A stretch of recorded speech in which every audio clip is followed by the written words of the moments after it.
We rise every morning with truth in our hands. No more silence, we take a stand. For the people who cry, for the dreams that fade. We speak for the hearts that justice betrayed. Radio True Media on FM 103.9. Radio True Media on FM 103.9. Now we voice, now we power. True Media go shine like tower. We no go fear, we go talk. Even if they know how make we talk. True Media Radio on FM 103.9. Now glory they Friday, not true they preach. Freedom of speech, not that they teach. For so long, we go stand tall. Radio True Media, one voice for all. We honor the land, the struggle, the fight. We shine a light in the darkest night. Because we believe in hard work and faith to Sierra Leone way. We hold the line, come what may. Them one set we more them, but we go shout. Now the poor man voice we they bring out. Now we alright for know the truth. Now that make we go protect the truth. Truth big and more than it can anyone. We are the voice, we are the flame. Truth will rise, don't know our name. We are the truth and nothing else. Truth big and we know the play. Now for Salon, we declare the way. Tuning every day to Truth big and radio.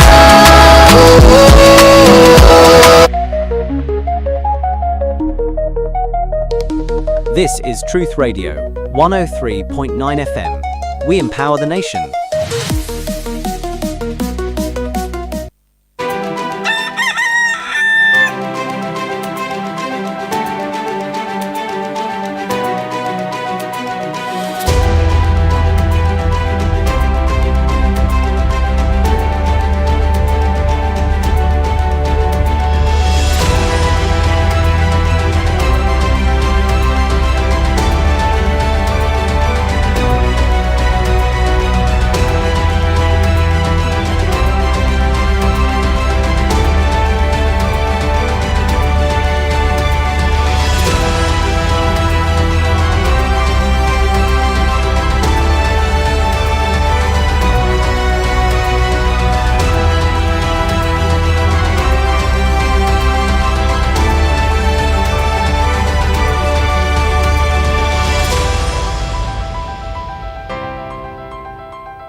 Mina Yusufujalo, the Cow Footprints, and you they listen to Truth Radio on 103.9 FM live from Freetown.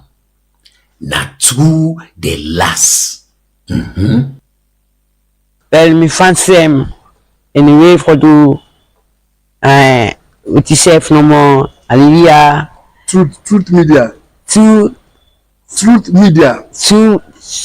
India. Truth. Yes, you. Truth Media. Join and Truth Media. Truth Media. So una we dey watch Truth Media.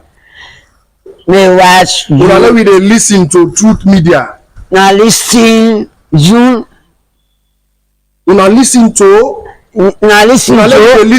Truth Media. Now listen to so media. No, Truth. You don't let me Truth there. Okay, Truth. Una we dey listen to Truth Media. Now listen to media. Truth Media.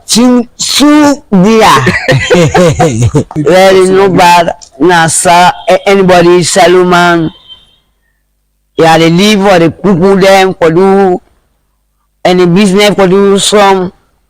Yeah, they live the office, in all bad, any business produce some at the backside course for make any students them anyway for make or the confusion or the education, anybody for learner, anybody for prepare, any song if for the anybody.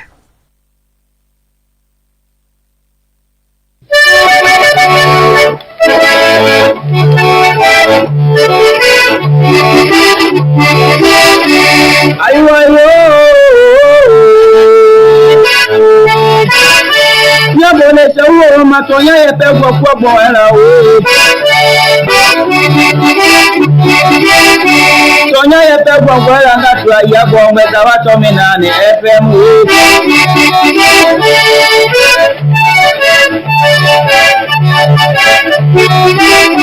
Tonya yepe gbogbo era ngatu ayabo meta wa tomina ni FM. Tamianga tua tonya yepe gbogbo era o. Nyabuda tonya yemi aloma. Tonya yele mi amome.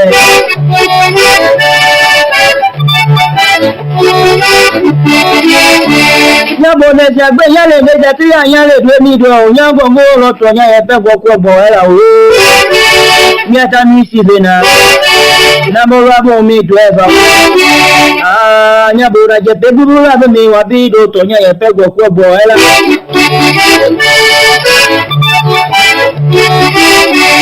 Amiaga toya papa goti taloba papa nebe da penegbe nugo ma o aye gbogbo eta wa to mi na ni FM ne ma ya mi abede amukeni mo ya de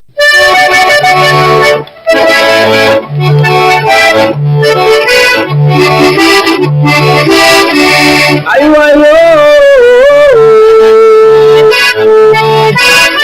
Nyabone sewo matonya yepe gbogbo era o. Tonya yepe gbogbo era ngatu ayabo meta wa tomina ni FM o.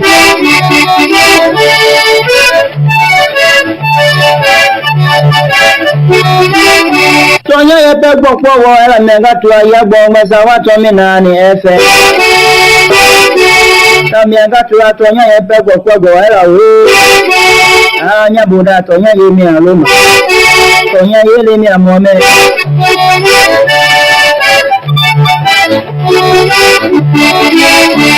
Nyabone jagbe yale meje ti yale do mi do nyango ngoro tonya yepe gbogbo era o. Miata mi sibena. Namorabo mi driver. Nyabuda jepe bubura be mi wabido tonya yepe gbogbo era.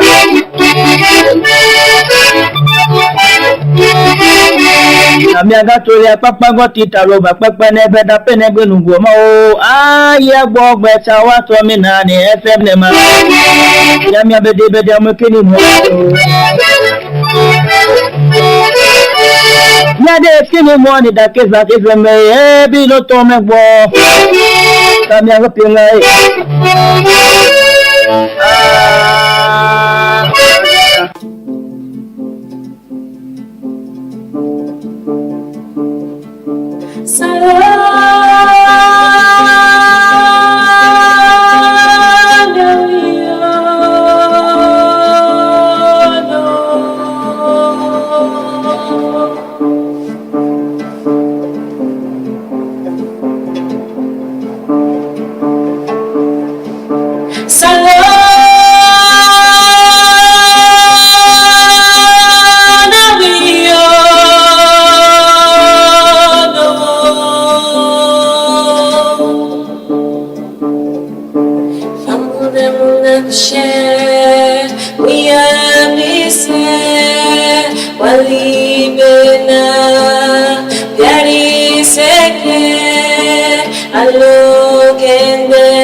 Australia is a beautiful country.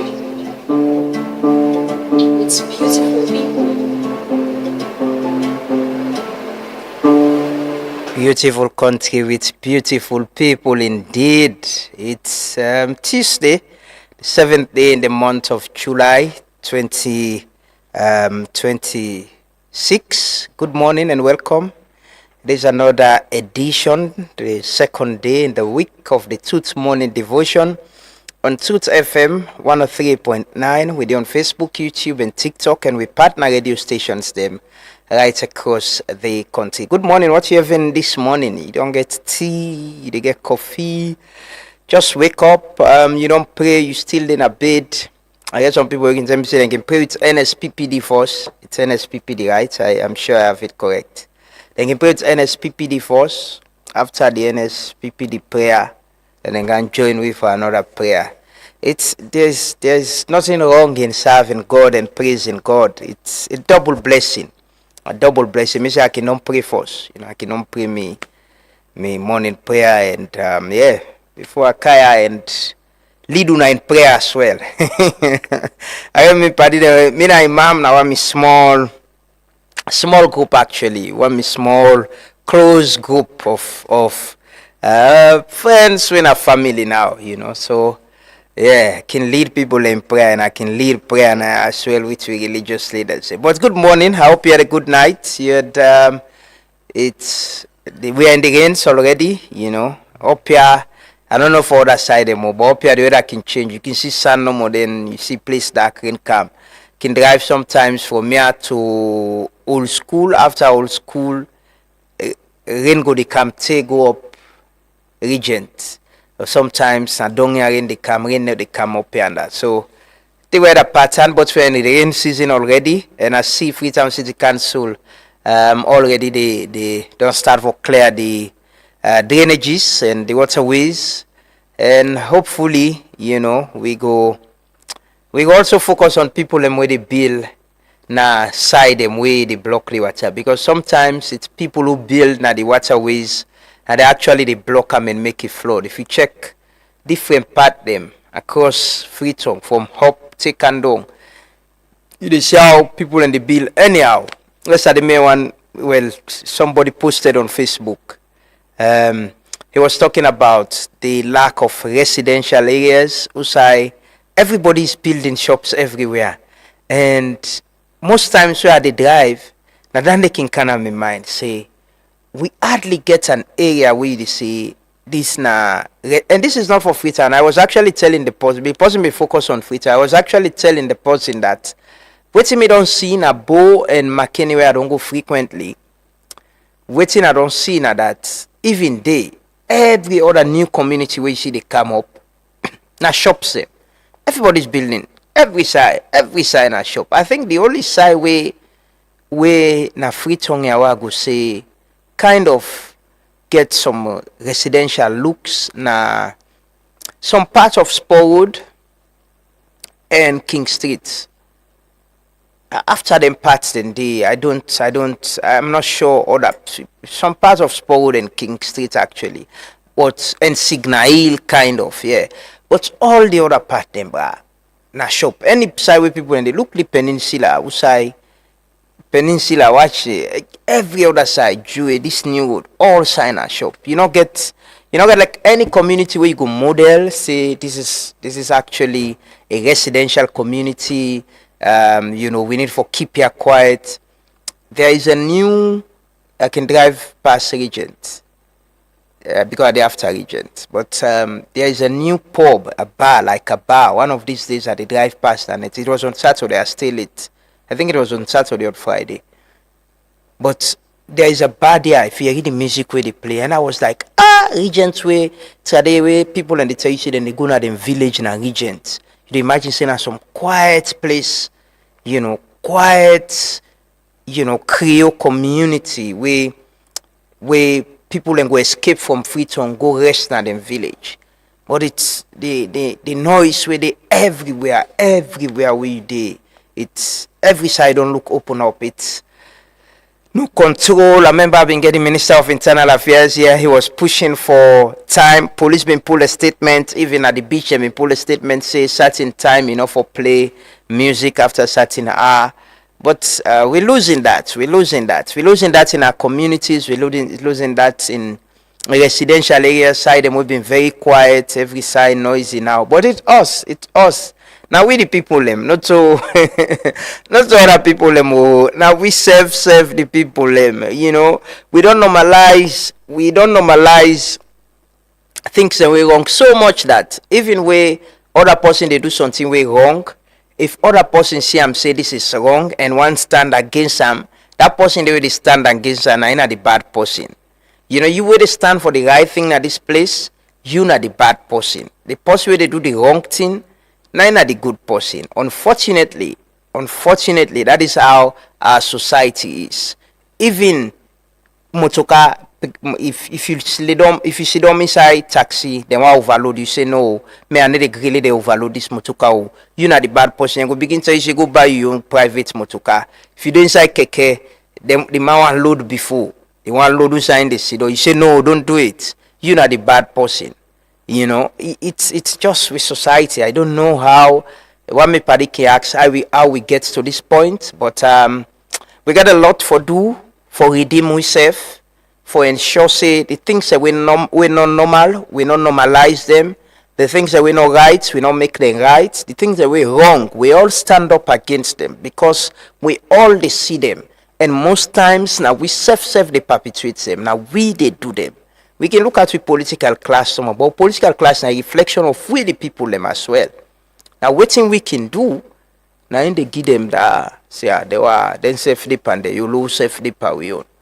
But if the people understand for waiting right and avoid waiting wrong, stop for do waiting wrong, wallahi, any other person would try for do things the way right. Good morning and welcome. It is a blessed Tuesday morning, and we got a lot for talk about today in the program. A lot of things. So they look at Yenga. We ever talk to the anti-corruption boss in 8 years in service. Yeah, we got a lot of things for talk about. So not gonna say, but as always, we start the devotion with prayers, and we pray for ourselves, pray for this country, pray that God make we better people, pray that we all understand. Say we can be better people, we can do what's right, we can avoid things them way wrong, we can be better citizen, we can stop for to dot in a treat, we can clean our environment, we can support government who try for support them, we go ask questions and hold them accountable where we should. We need for do that as a people. So let us pray. Let's start the morning with prayer. We'll come back shortly. Continue for stay with you. اللهم ربنا آتنا في الدنيا حسنة وفي الآخرة حسنة وقنا عذاب النار.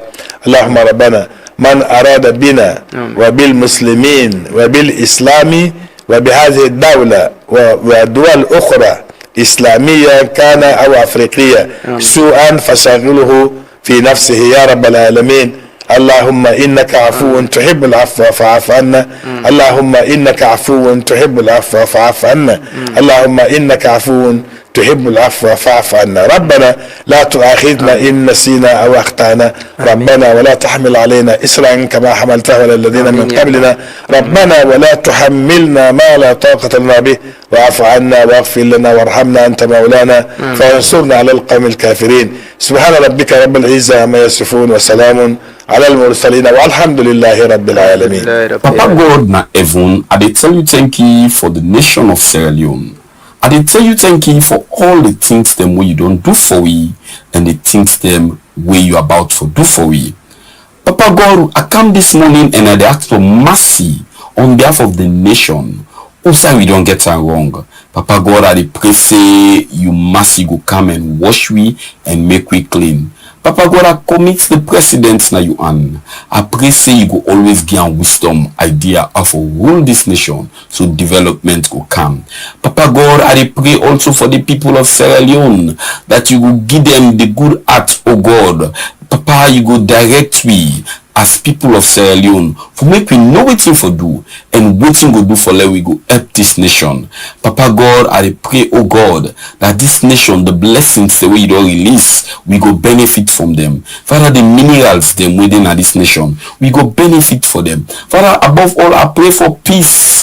Peace that passes all understanding. Papa, I pray say peace will continue for reign over this nation. We come against everything, every plan where the enemy they plan, oh God, against this nation, when are violence, when are evil. We come against them in the name of Jesus. We pray say your blood go come over we, oh God. That spotless blood that was shed on the cross of Calvary. He said when they see the blood and pass over, there any evil where the enemy they plan, oh God, over this nation, where the enemy see the blood, they will pass over. Father, we commit this country, the green, white, and blue to you, and Papa, every part, oh God, the east, the west, the north, and the south, every area, oh God, the land, the sea. Father, I pray that blessing will continue to follow me. We thank you because you are God. Thank you because you get this nation. We give you all the glory, honor. In Jesus' name we prayed.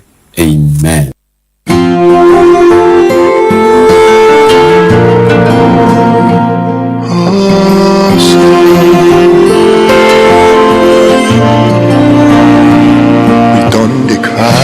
For so long,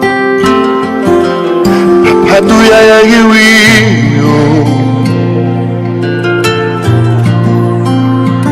we done the pray, so take the time don't come for make you answer.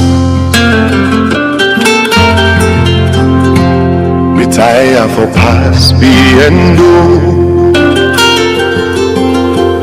I do ya sorry for you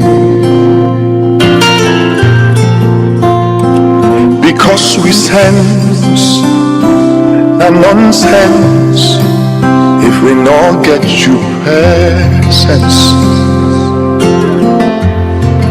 and if we been get drunk we for don't fit for ourselves. But we know able, now you capable for Pului Pandiskulala.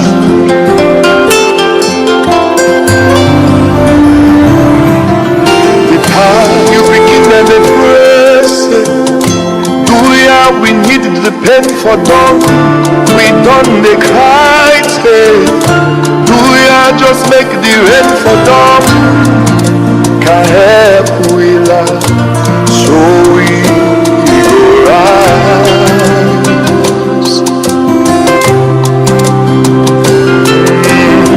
Let we not suffer for the one them, where they dwell the country with their hand. We leaders them, please guide them, make them do good things from make we stand. For the land where we love, we sweet.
Indeed, prayer very important, and we've always remember for prayer.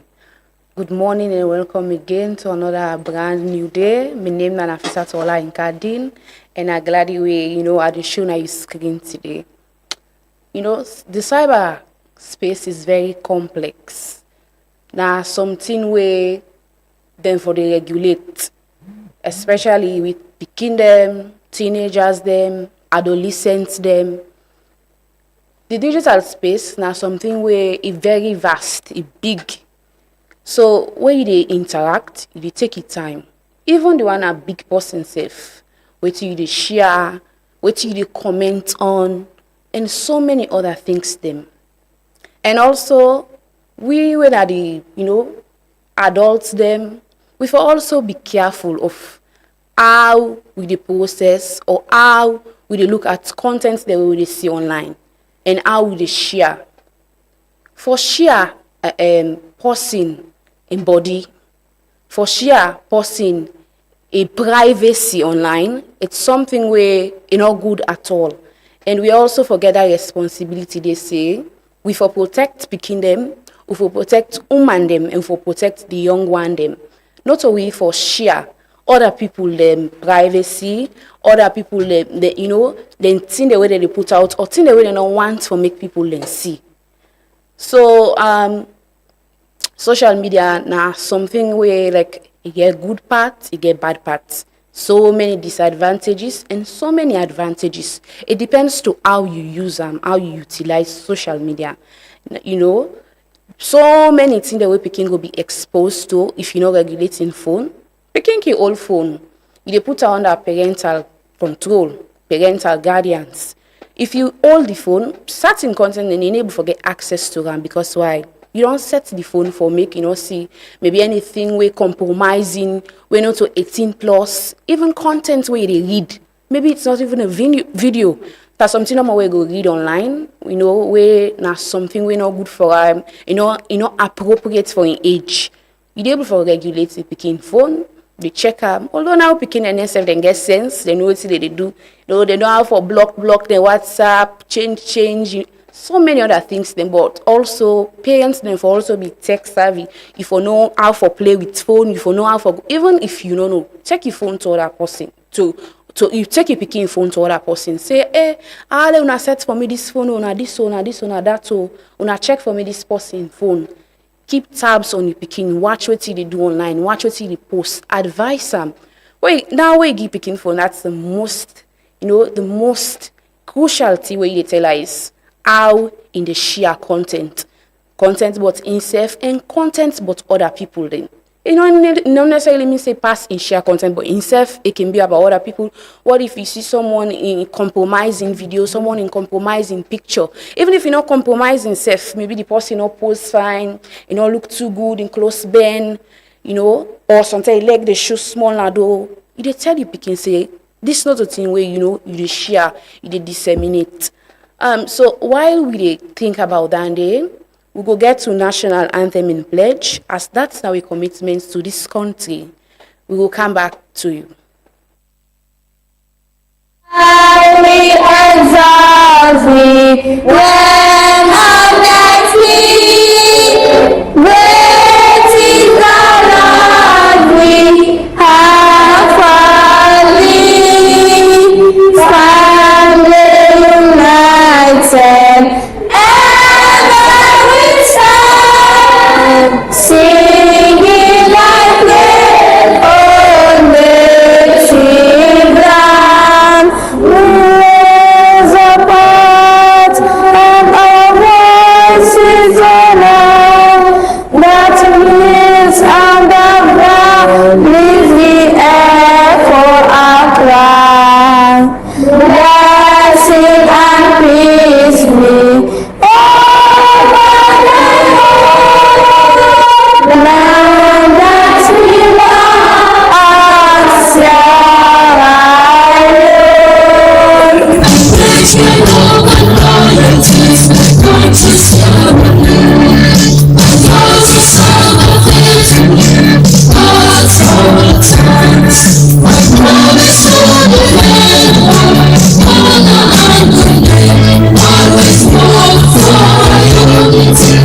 freedom and prosperity.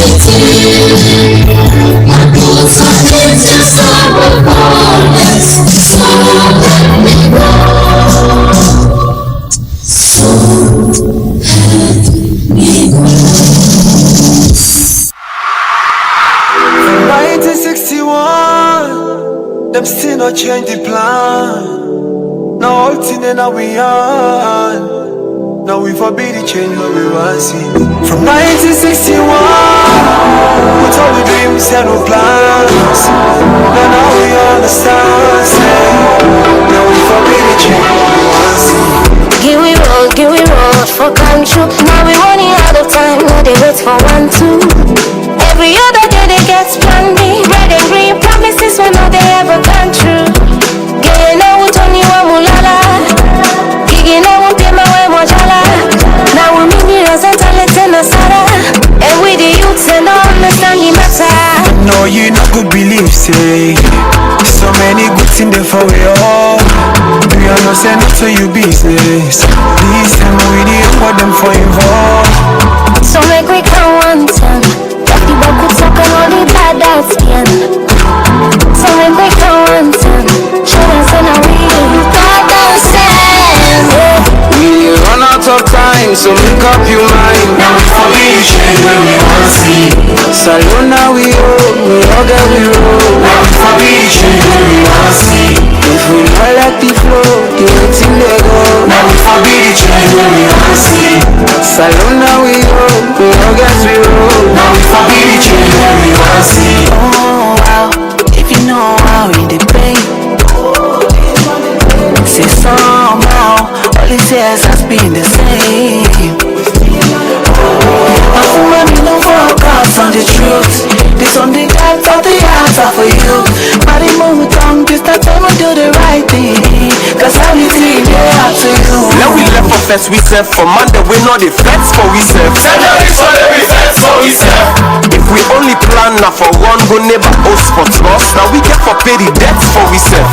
We for good minerals and we for better where we sell them. Now we for building road, now we for make sure we not well am. Grab, what you copy, make you tell them. If we want forget we feed up. Now me and you go get for B Mandela for salon. Not so rich on no party. This country now all my own. Not so family property. We go 2 steps forward, we can 10 steps back. Salon for be paradise, not to pass we go now dirty. Okay, you go fix the road, me go fix the light. Other man go plant the rest.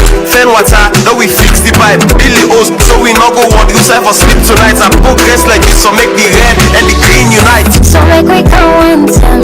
Let the book talk and all the bad that's skin. So make we count 1 time. Respect to all massive and cool. It's been a long time you've been away from home. That's why me come back. When me sing things like one, me bring these conscious reggae vibes. Jah be my guide, Rastafari. You've been tell we say, make we trust the process. But man, it is called the progress of the process. We are in suit and tie and dirty character. Thief man, they all are thief now. This is them batter. I Rasta man, me know Eric Kokembu. Me represent the white and blue. That's what me have to do. You meet the water dirty, you know it make me settle. And then you jump beside, you don't dirty and more. Thief man, they all are thief now. This is them batter. Salon they go behind. Who that now we go believe? It's the wrong side life. We dey live so relative. Who that now we go believe? It's the wrong side life. We dey live so. Sorry, sinner, self sinner so. It's the wrong side life. We dey live so. Say character, who that get his character?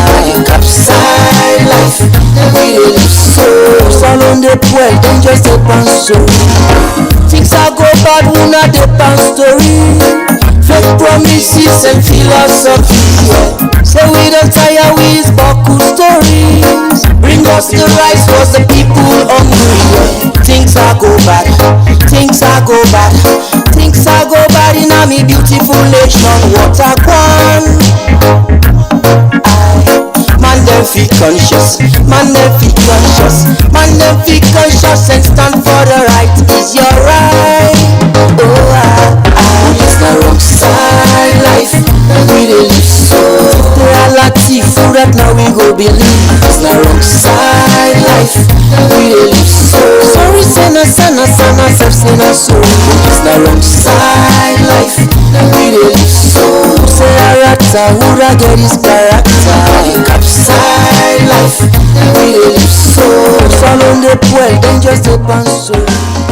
Indeed, wrong side live. Many thanks to my man Kubi. You know, Salon de Puel, man, and the story.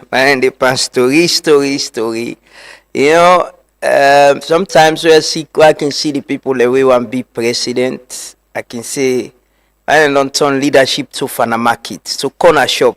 You know, you get all kind of person we want to be president of this country. Tell you don't lower the bar. By the way, don't get me wrong, now everybody right. Constitutionally, once you reach the age and you qualify in whatever way, it's your right. And yeah, but you know, the presidency for be president also picking now very serious business. So sometimes that they where you can see people them way can't even manage themselves or their own affairs, or even sometimes the small side the way presidents can put them.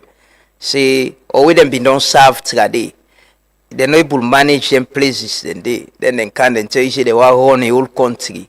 I can see them, I can watch. Man and I test and they test you at her. Or then I can look say because this person don't come out, let me self come out. But you know, the people who they come out for be president of your country, they really tell how the country they tell who than we and but for be president, not so picking no man this we country, this kind of country. Yeah. For be president. Someone for looking, he watch himself, he evaluate himself. Like he say, watch the mirror, watch yourself, see them read. And I go advise, I think people that want to be president for read Dr. Francis in book, kind of. Well, I know there are many other people who don't write about governance and leadership in a salon. But the most recent, you know, somebody will just serve and understand some of the dynamics with the change in time and all that. But yeah, we don't turn this president business like akara and patch granates. You know, you see this man want be president, this one be president. Man can say, hey, then God, what's in and take we for ba? What's in man and take we for? Being waiting, who that then think say now we for? Like she don't know more one morning, you see certain man come or say, me I want be president. Man, they will get record of not doing well when them be deserve. And people will get record of who side and they can't even manage the building the side and they can't even keep them places and they clean. They can't. And they want run country, bruh. Hey, we get problem. We get big problem, bruh. We need to be serious. We really need to be serious. But I know, you know, from the previous administration, former President Kuma, he lowered the bar, get a lot of people who come, they want to be president. So now that another trend we don't see now. You see man and day. Like I say, sometimes I can see them, I can feel them for President Bill back as well. Because I can watch, say, this man, he has his agenda. He's in his final term of living. And he gets a lot of people where he don't give position, where not even they concentrate in helping him to deliver waiting in plan. Now how for succeed them, now they pay attention to how to take over from him. Wallahi, if me been get with now me the advice the president tell and say pa anybody will come always say want succeed you, let go wait first. Let go pay attention in succeeding you and find policy where they can pay attention for help you for deliver for this country. Because me I think say if people can get appointment and get work, there's nothing wrong for get an ambition. But let you work, speak for waiting you. They say, let the president sit down and say, no, this person, he gets potential. We bang the nation, the people them. We not follow, we know people how they work. We go look things, say, this person, if that minute say come on, pull it, say one be leader. But we don't get a system where we own assessment of delivery. It's not on competence. Now, who that suffer for the party? Now, who that loyal to the president, who that loyal to the political party them, who that be non-deal to the party where they opposition, who that they spend more money per the party, who that build more party office, who that who that they do the grassroots where they give them. It's not about delivery. It's not about people where they in a system or we get job where they deliver. If you watch now, so if you watch people the way they na pass, the way they party they na pass, you can see everywhere then they make themselves plaba. So also I come out, who don't suffer for this party. Now based on that, people then they think say they should get job, and where people then get job then where then they all the aim is now for satisfy the party, satisfy people the ego, let them see and say he's more loyal to the party than the state. People are more loyal to their political parties than the states, more loyal to the people the way they appoint them than the state. Because for later in the good books, it's not much about how you deliver. Me and my man, we've been to get that conversation this weekend. Say not much about how you deliver, what thing you do as an appointee. Now, how much patronage, how much loyalty you get to the political party, how much, money you give to the political party. So if your salary self not enough for you, you get for go the extra mile for fame. Whilst that man go then and corner, they deliver for the party, they do the work, they deliver for the country. People don't even recognize him. They don't know him. They don't want to know what he's doing, safe. Then they see him as alien. Then they begin to ask questions. I come out soon and a beneficiary. The one way then they praise. If you watch social media, the one way they go always they praise. Now the one way they give to the political party. The one way they give extra. It's not much about what they deliver. And that is how we choose our leaders as well. And then even the political party they choose flag bearer, choose executive people. It's not about competence. It's not about how much you able to save this country. It's much about how much loyal you be to the political party, how much money you get for spend, almost. We forget about the states. Most times we forget about the states. We forget about we will not belong. People can forget about we the people who will not belong to political parties. Where they vote for them political party they are, or they vote for the people where they stand as flag bearers, leader. We just believe in them. They need to consider we safe. It's more about loyalty to your party than to the state. And we've lost that. If you check in government, you go get people who in the corner, then they deliver, then they do well. But sometimes they don't even recognize themselves. Sometimes they can even write bad about them. And sometimes they go Congo to the president, say, and they do well for the party or not to party person. Then change and then put other person. With that person, they can now forget extra money for spend by the party. Not how for do the work in the state, now the party in loyalty, the part. And we've missed that until we forget their understanding. They say there is nothing wrong for belong to a political party. There is nothing wrong for support your political party, but with loyalty for come first to the state, the country, the state, the country, the people. Because one political party, then people in the way they support the party, they no more. No, they make you get power. Definitely, there are people who not belong to political party. We go vote for that flag bearer, that presidential candidate, and make them president. So we all matter. We all. Hopefully, we'll get to them points and they will get their awareness. And then, officer to be talk about online, online issue. There, tomorrow, hopefully, we'll get a lengthy conversation on the cyber law. And, some time ago, President Bio been talk about how kids are exposed online in the West, in the UK, then just don't pass law banning teenagers from being online. In Australia, there is a law there. In other parts of the world. Because, the online space, like you say, it gets an advantage and disadvantage. And picking them, not so people them way can know it in them they do. They make mistakes. Even we they make mistakes. And picking them can be easily lured into wrong, into people can bully them, people can get them for do things the way they not for do. So when they online, we the parent them need for protect them. We need for the check we picking them as she mentioned. We need for know which party then gets na social media, which social media platform then they use more. How do we protect them? This age and time, every other picking one gets smart device. It's difficult not to give it to them. It's difficult for deprive them. But teenagers should be teenagers. Kids should be kids. And like I said last week, I think we ordain the lives of we picking them. It's tough. You get for go hustle. You get for go drag. Sometimes you go early morning, you can't late, you don't get time for watch them, but spend time and watch them, checking phone. Devices then they. Tomorrow they get a conversation day. We get a lawyer and an expert in technology and innovation.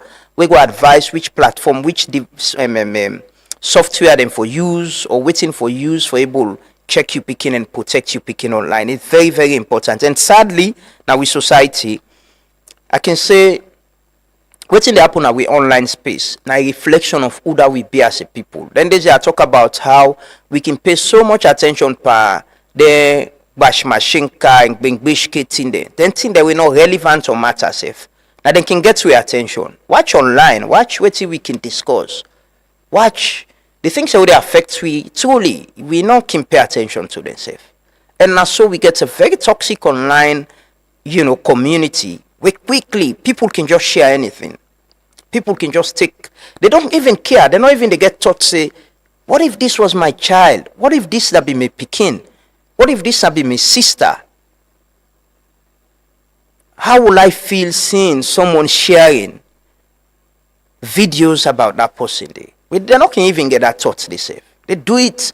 The people like, social media literacy, we really need to pay attention to them. But again, something and then you conscience somewhere in your mind. You just sit down and ask yourself basic questions and before you do them. But imagine, this is a kid. Why should I share his or her videos online? Today, Professor Septimus Kaikai late, may his soul rest in peace. There was a time in a Salon Society where videos them been leaked, right? He wrote an article, I still remember the article there. And he was advising that we keep the phones, the mobile phone then just come, right? Smart devices. So keep the phones out of the bedroom. Now it's not about keeping the phones out of the bedroom. Now keeping the phones out of the classrooms and bathrooms and clubs, and it's the phones are in the classroom. Speaking and they go to phone at the classroom, then they film themselves. Kids, it's really a very strong conversation we need to get. How do we protect our kids at this time? If we're not beginning that conversation, then they didn't tell me, we are all vulnerable. Picking they're all vulnerable. People can abuse them. People can take advantage of them, and we need to pay attention to that. Let's take some stories quickly. We get some stories them where we published yesterday. The United States don't celebrate the 250 years and then commit about 725 million to Salon as the acting ambassador. Don't bid farewell. Say they left, and very soon we will get another person where they take in place, and possibly there will be another ambassador where they come later this year. We expect they may not appoint an ambassador. Actually, there is an ambassador that has been appointed, but I think he get to go through all the processes, then Congress approval and all before he come. Another story, the child marriage trial. Remember we put that story there. One of the accused people and don't plead guilty and then sentenced to 15 years imprisonment, or he pay 50,000 leones fine. So people, you were they attend child more than the married teenager. I've been just to talk about cyber issues, just so. But you they attend them married them. We in a picking, small picking than they married. Where you will go sign, or you in at the imam. You went at the pastor where they go officiate them. Then they arrest you. And then say this is not the best member or waiting for the married. Now one pan them. He don't plead guilty. So then don't sentence them or he pay this fine. Picking where they underage, not for married. Enough for married. Now law, we get law in this country where say that they not for happen. If you happen a crime they commit. So anybody who do them where then catch you, you're committing a crime and you'll face the law. And the better how they enforce than law they are, let people know say they shouldn't do these things. Another story, Sierra Leone and Guinea the open Yenga. We get to talk about that this morning. We get to talk to one of our colleagues from Kailaun district. Say the border crossing at Yenga village along the Makona River has reopened following sustained diplomatic engagement between the government of Sierra Leone and Guinea. So Yenga open yesterday I asked Will the ONS guy about time, and he mentioned yes how they come about making this decision. So we get for discuss that today. We get for talk to a member of parliament from Kailaun district, and also we get for talk to one of our colleague from Kailang for giving an update on how the people react to this story. We take some other stories. Nafisa too, we get some other reports them we need for take this morning. At the railway bridge. I remember sometime last year, so many people then do story about that bridge day in condition and how in day. Actually, they don't go put roadblocks. Then go put things in there, and I don't know how. Like every vehicle they not for the past day, but yet Muskaren still every vehicle in the past na the place. So we go get a report now way and we chopele put together so we go understand the situation. The old railway line bridge, where then at St. John axis, don't sound like one-time bomb from the early 1990s. This bridge don't they serve as one important route where all man they use for cross go to St. John, another important area there. Today, this same bridge don't they cause boku worry because in condition they bad by the day. Every day, school picking them, Okada rider, and trader themselves can pass na this bridge, but the bridge don't hold. The structure self don't weak, and plenty parts don't broke. This don't make plenty citizens them. They afraid say if authorities do not take action quick, serious accidents go happen around this community. People where they live around this community, they continue for call on the Salone Roads Authority and the government of Salone for intervene urgently as the bridge don't turn to danger and that government need for rehabilitate this bridge before disaster happen. In fact, most the way people build around this bridge don't they collapse. Also, people the way they live around this community don't turn this bridge to dirty box as dirty don't flop under the bridge. As the condition of the old railway line bridge they continue for worsening, the call for immediate action they grow stronger. The question now, how long citizens then go continue for risk their life every day before authorities then decide for act? Plenty Salone people then they hope say this one is going to lead to quick intervention before disaster happen. For Truth Media, Mina Chopele. The condition of this bridge, even the sight of it, now I saw where you see himself, say this thing like. Make we go to another story where we other colleague David Aspen Solomon puts together about the announcement of the indefinite suspension of $25 airport security fee, were effective yesterday, July 6. We will get the story now.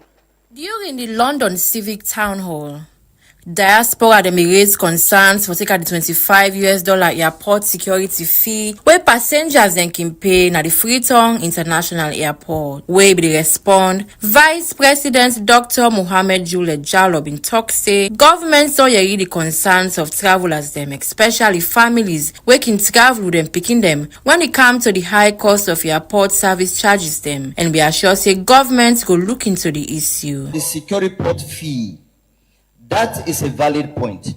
That point is a point where you get a diaspora family. You get the mama, the papa plus 3 picking them. Then they go salon. Really, the service charge is high. Because after them go don't pay. After them go don't buy them tickets. Then they go back, then just for pay airport fee. Then just for pay boat fee. All them charges then they day. And also the visa charges them that day. For the one that will not get salon passport. Now they say now what you would do now for improved diaspora access to services. Just now when they talk to the High Commission for able to make sure say even the visa fee for somebody when of Sierra Leonean origin if you can't down force. Where they talk now the Truth Morning Devotion. The Minister of Information and Civic Education, Cherno Ba, been talk about the agreement between government and secure port, and they be assured the public say then they review the process and then go do what will protect the interest of Sierra Leoneans them. I think the VP addressed that in a very passionate way. He talk about the cost of families coming back here. Yeah. He talk about he they associate with that. They say this is a burden for cancer alone. They say if you get 5 members of your family for camp for pay, then the cost of the transportation as well and all. And he said this is something where, to be honest, it don't turn out to be a troublesome problem that government needs for solve. To understand the challenges of solving that problem, you get to understand where the problem starts. Right? Governments, everybody wants like governments makes that. Yeah? Because governments can say, look, this is a contract, where previous government don't enter into. You touch that contract today, you get sued. International courts, the embassy of that country, sometimes the embassy, the people that we get the company, they put pressure on you. You get sanctioned. If you not take care, you end up in an international court of arbitration, and then it costs the country 10 times the amount of money. Not long after that, the Ministry of Internal Affairs will officially announce, say, effective Monday, July 6, 2026, they don't temporarily suspend the collection of the $25 airport security fee at the Freetown International Airport. According to the ministry, the suspension go dey sotey further notice. The ministry explains, say, the temporary suspension are for allowing comprehensive review of the current contract framework. It also go create room for independent special audits where audit service alone they conduct. Government say they now also evaluate one better and more integrated system for collect the fee so passenger them when they travel no go continue for face unnecessary inconvenience. The ministry, however, make am clear say this decision no mean say the agreement with secure ports don't end. During this period, the company go continue for operating technological systems them and continue for monitor inbound and outbound passenger data them, except for holders them of diplomatic passports. Since the announcement, Sierra Leone and Sendor react differently. Some man welcome the suspension as Sentok say travelers them don't they ask for this for longer term now. And they believe say government for don't use this opportunity for create one fairer and more convenient system. And other one them is say, then it supports the audit review. Governments for ensure say the process for the transparent and any new arrangements not for create legal or financial challenge for the states. Meanwhile, reports from Global Times newspaper explain say the airport security fee collection arrangement be introduced to support airport security service after government change the payment mechanism. On the other hand, Salon Compass newspaper argue say although government get rights for review contracts, it question whether suspending the collection of the fee and necessity for conduct the ongoing audits. The newspaper seems to caution say because Secure Ports na international company operating under a binding agreement, government for manage the review process careful one for avoid possible cultural or legal consequence. As the review of the agreement and the special audits they continue, Sierra Leoneans then they watch closely for see waiting governments could decide but the future of the airport security fee and which impacts that decision they go get on travelers them and the country. For Truth Media, Mina Davida Spin Solomon, we report. Many thanks to David Spin Solomon for that report there. See, there's been mixed reaction with the airport tax report. Media, they report some media outlet them like we mentioned in the report. The report say there are some implications with the agreement and also there are certain things them if we not get them right, it might lead to court case and all of that. And hopefully we get to the point where this can be resolved. But you know, I don't ask myself, we this country, people them way they lead we they sign agreements, we they sign contracts. Sometimes it can be very, very wicked. If not so witch, then they witch no more safe. But they can be very wicked people.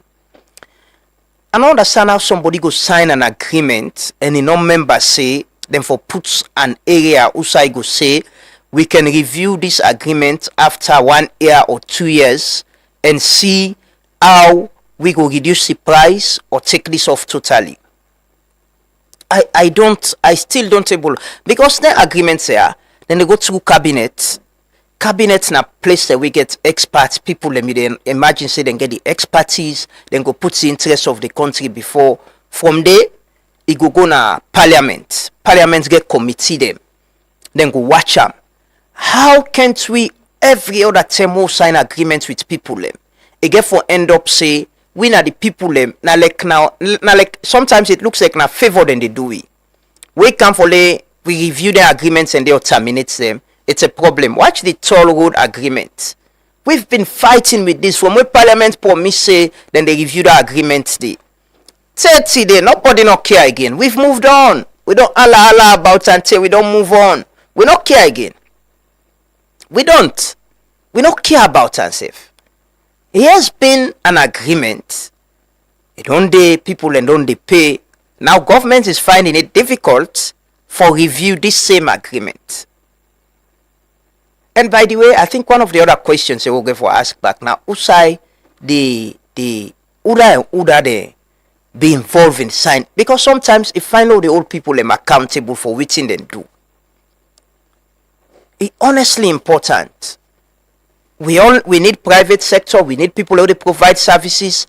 But me think say if we're going into agreement, we really need to put the interest of the country before and say, okay, this is an agreement, but in 5 years, in 3 years, we go review them. We go and see how much we don't make, whether we go reduce the price and reduce the burden on people them, or we terminate them totally. But I don't know why we can't do those things. Anytime we camp agreement, we get for begin mining agreement, now with the losses, this agreement, now with the losses, stadium, go sign agreement, go sign. God. we okay, I've never lived out of salon for long. I mean, go out of salon all in a few months or so. I can ask people who don't live out of salon, say, if not so other parts in the world, the other country there, if not so then the world is an unfair place. It's an unfair place. Country then they will share the same problem them with we. African countries them corruption, electricity challenge, social services, then the nepotism, tribalism, then share. We get them common things then they. For something then they can happen now, I can imagine if not the same things then they happen on the other side, then the world is a problem. The world now we go sign contract with stadium for make the before we even ask the Chinese for help for rehabilitate that stadium, they will know say FIFA CAF don't ban with stadium not for use and for international competition. How can we sign an agreement for rehabilitate with stadium? We no member say we for put rubber chair them, for put them in a state to say it go look better. We don't depend on in 4 years so now. Just for done that one green, we don't do partial handover. And people and they will be signed that agreement, they will preside over that thing. They're still in a position they will then. No one will be held accountable. No one. Sometimes some man don't get you small things. People who can get the agreement there and can get waiver them more. Especially who can depend construction and can get waiver for couch thing there. Can get waiver maybe the thing they wouldn't the couch for cow. There's some man can get in cut. Bam! It don't move on. It don't make what he want make. He's moved on. He left with pad in Bongo show and Nambara now. Una go fet sooner safety. Anyway, they can make some calls there. They can talk to a colleague, the Kailaun James, and I'm going to talk to the member of parliament. But we'll take a quick commercial break. We'll come back shortly. Continue for stay with me. Are you tired of waiting in long lines at the bank? Say hello to Omnilight, your ultimate banking solution from EcoBank. With Omnilight, managing your finances has never been easier. Here's why. Omnilight allows you to enjoy easy access to your account information across multiple countries. Monitor your accounts in real time from the comfort of your home or office. Rest assured with Omnilight, all your online transactions are guaranteed secure. Do you need to transfer funds? No problem. Whether it's domestic or international, Omnilight has got you covered. Make multiple payments effortlessly with our convenient multiple transfer service. And paying bills is a breeze with Quick Bill Pay. Plus, schedule future payments hassle-free with standing order. Want a checkbook? Just request it on Omnilight and it will be delivered to your doorstep within 10 working days. Experience the convenience and efficiency of Omnilight today.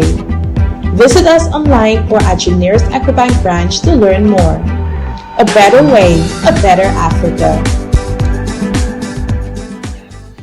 When starting your day, getting fit is the first step. When the hustle starts, nothing should stall you. When it's time to plan your future, saving should be easy. When you're ready to expand, no room for excuses. When your child needs relief, waiting isn't an option. And if it's you asking, no isn't an answer. Because for us, when it comes to banking, it's all about you. Across Sierra Leone, more people are asking the same question.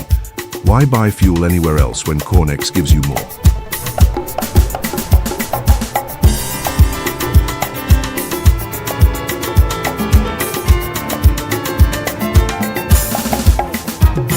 Professionally trained attendants who knows service matters.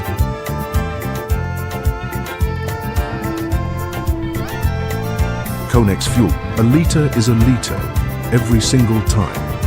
And when it's time to pay, easy.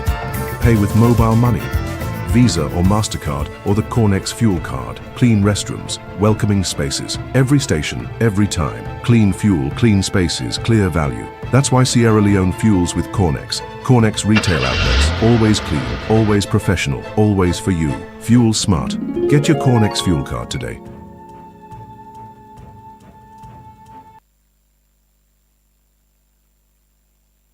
This is Yvonne Akisoyer, Mayor of Freetown, and I come to tell the residents of Freetown, Freetonians, dirty must go.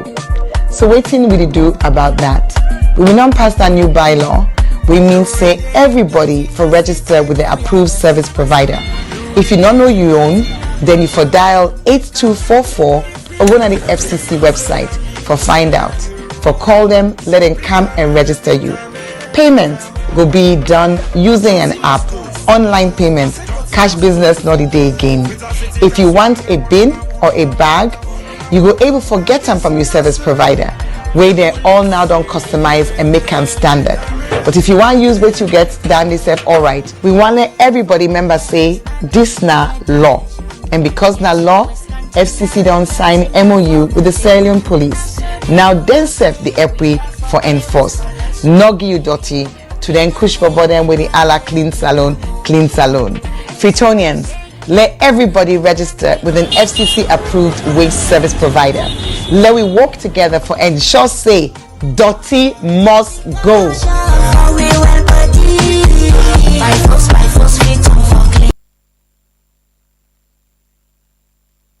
Orange Maxis gets flexible data and voice plans them we go fit you lifestyle.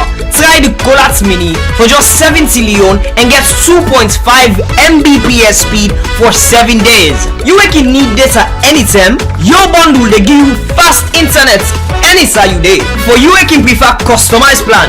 Your own bundle they make you select the exact data and voice package where you need. Find the best data and voice option now on Maxit. Download the app and stay connected. Orange. You don't hear the good news? With Darlene Mercury, you don't come with the biggest news this year. With the Mercury Win a House raffle, you will get your own chance for winning hosts this year, especially if you get lucky. Make we celebrate the Mercury Win a House raffle where they begin April 1 and end July 21 this year.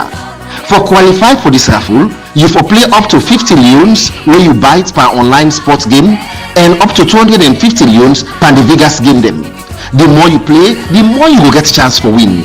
But you no go qualify for the Mercury Win a House raffle if na bonus money or free spin you use for play. You go only win with money where you pull out your pocket for play, and if you make sure say you bite inside this period where the game then they go on. Now for try hard and increase your chance for win this host now the Mercury Win a House raffle where they run between April 1 and July 21 this year. Play more Mercury online sports and Vegas game them and win more raffle tickets them. The more you play, the more you get chance for win more raffle tickets and get more chance for win also where Mercury don't put down. This na big one. Mercury win a house raffle don't come for we. Sometimes now you don't come so.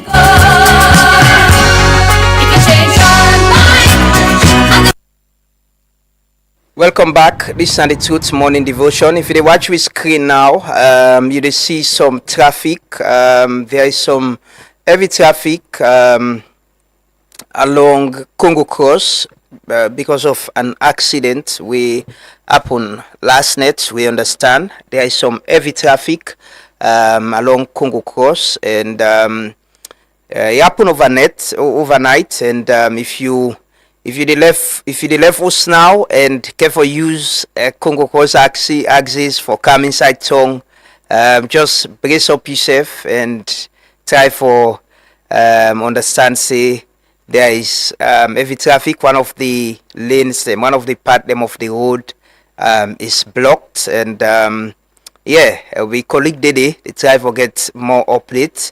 You see the right before the police station end. You see the truck way for Dundee. This happened overnight, and don't cause some heavy traffic along that path there. So be on the lookout. If you're leaving home, you come out na the west, the kind inside town. Just prepare your mind for some. If you get meeting at 8, you can just call the person now and tell and say maybe you might be showing up late. Or maybe sometimes if you want to divert, you can use Spur Road and come up Wilberforcia and use Hill Court, or maybe you use Signal Hill, right, and go down by Congo Cross and use the other way. But yes, there is some heavy traffic. They'll just say, "Look, bring and come to attention this morning." We can go to we colleague Tamba James this morning. We can talk to from Kailaon on the information on the opening of Yenga. But quickly, let me watch this video, this report where Tamba been put together. Then they can talk to direct from Kailaon.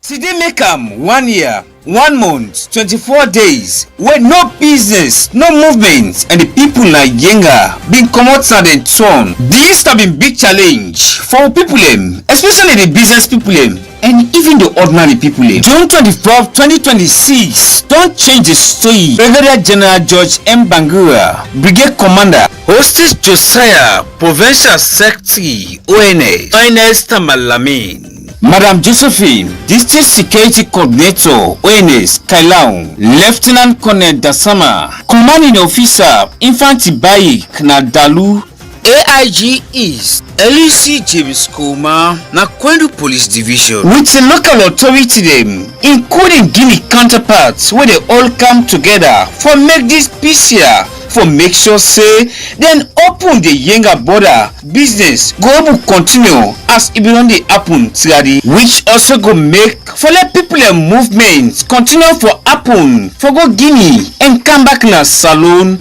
as Guinea and Salone they talk the same language as Brigadier GM Bangura been continue for tell the general public say President Jiwas Mada Bio, the #1 gentleman na the country, ask them for let them can open that border as people go continue the normal business.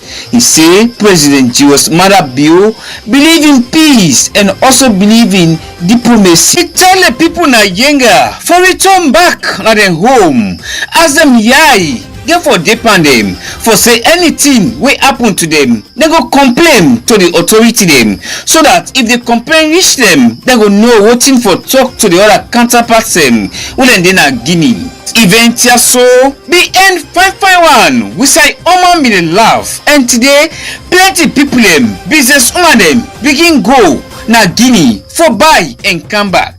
But the question, if the younger people them they return back now. Plenty of them host them don't broke, bokoting them don't well.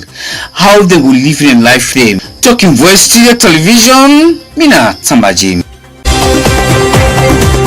We get Tamba James on the line now. We go to Kailaon. Good morning, Tamba. Yeah, good morning. Yeah, thanks for joining us this morning. We just don't play the reports where you do on the reopening of Yenga. Yesterday, the Ministry of Information and Civic Education been pull out this notice. We're on the screen now on the reopening of Yenga. But one question where you ask in that report there now about people in livelihood and as well who side and they live. Waiting the people that we don't talk to directly, the resident that we've been moved from Yenga can live inside Kailang. Waiting at the reaction to this news, this request that they should return back to Yenga. Yes, the reaction of the people, especially the residents of Yenga, because the expectation of the people for say either the Guinean troop for them return back, so that before they for them reopen Yenga border. But with all that, because of the government of Sierra Leone want to bring peace back, for make sure say on how best people will continue the normal business. Because before this 10 years, so a lot of people be on the go under for go past Guinea and other stuff. So about that will be a very big challenge. But based on the question where you just asked me concerning about the issue of Yenga, especially the residents of Yenga, actually they be feel fine.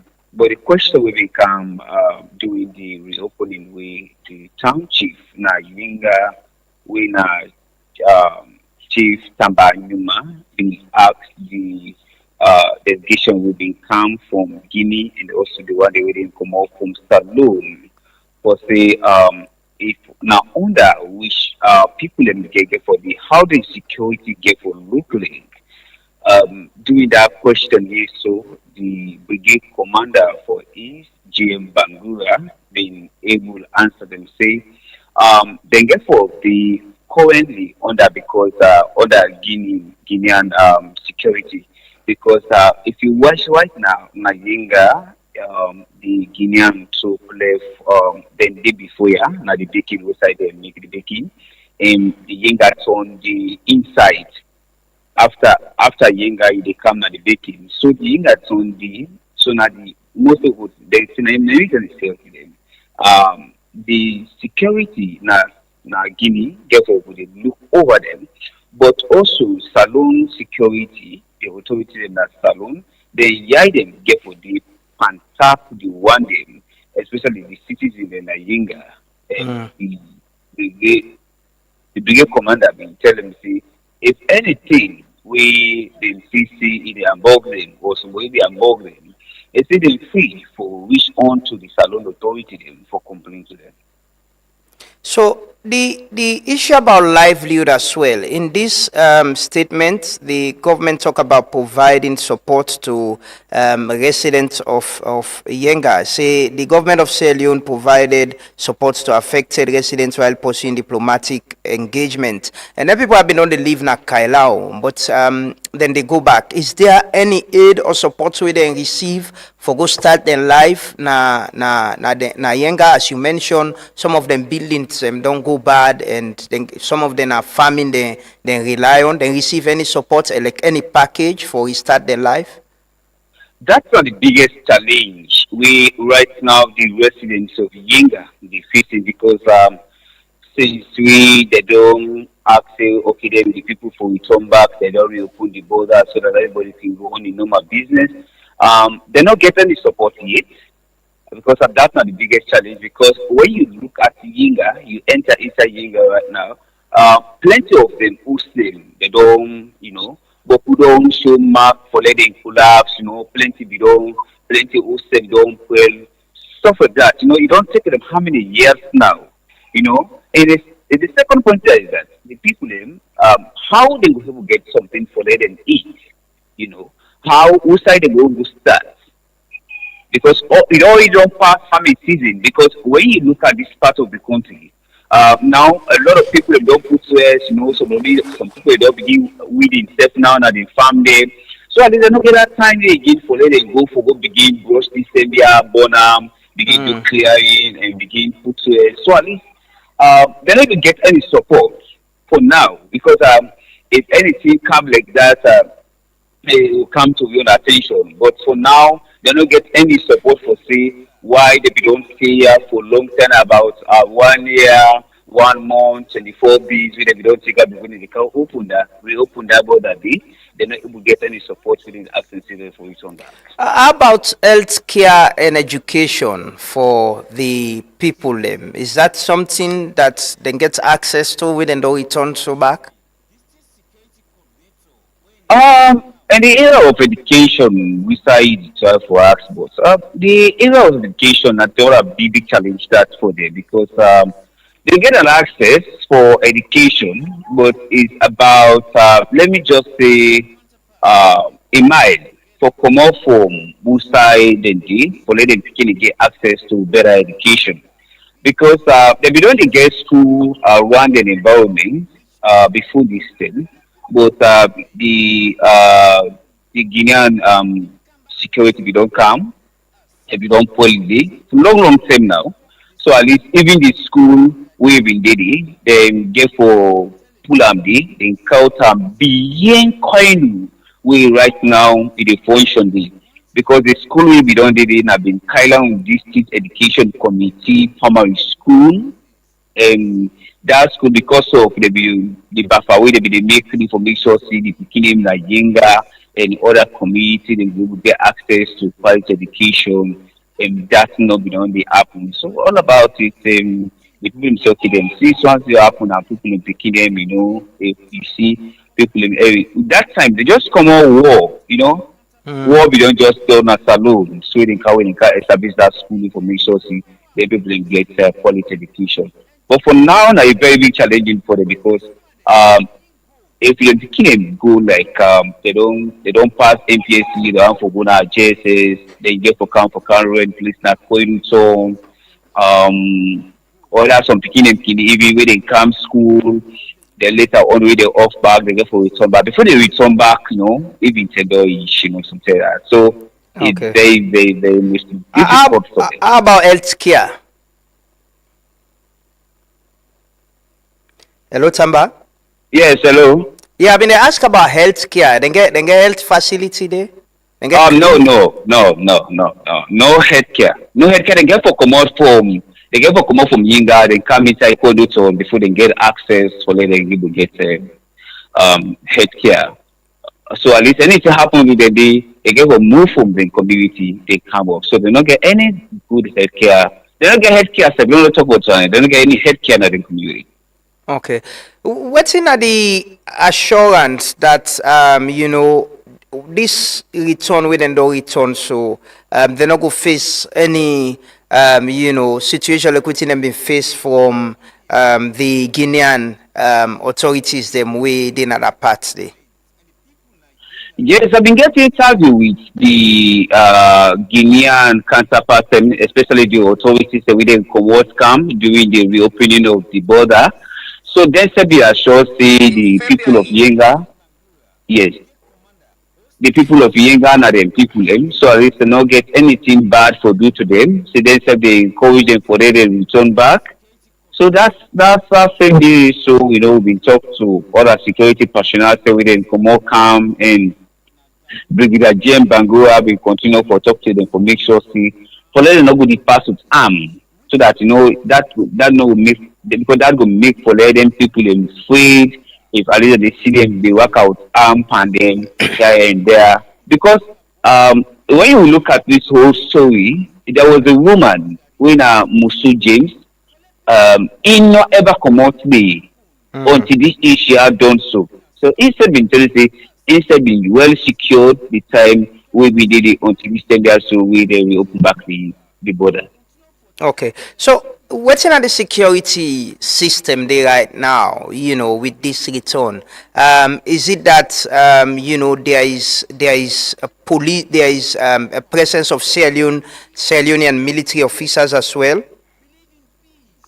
Oh yes, the security there at the top of situation because the presence of the militaries then the police them then because then they na Pengu Bengu.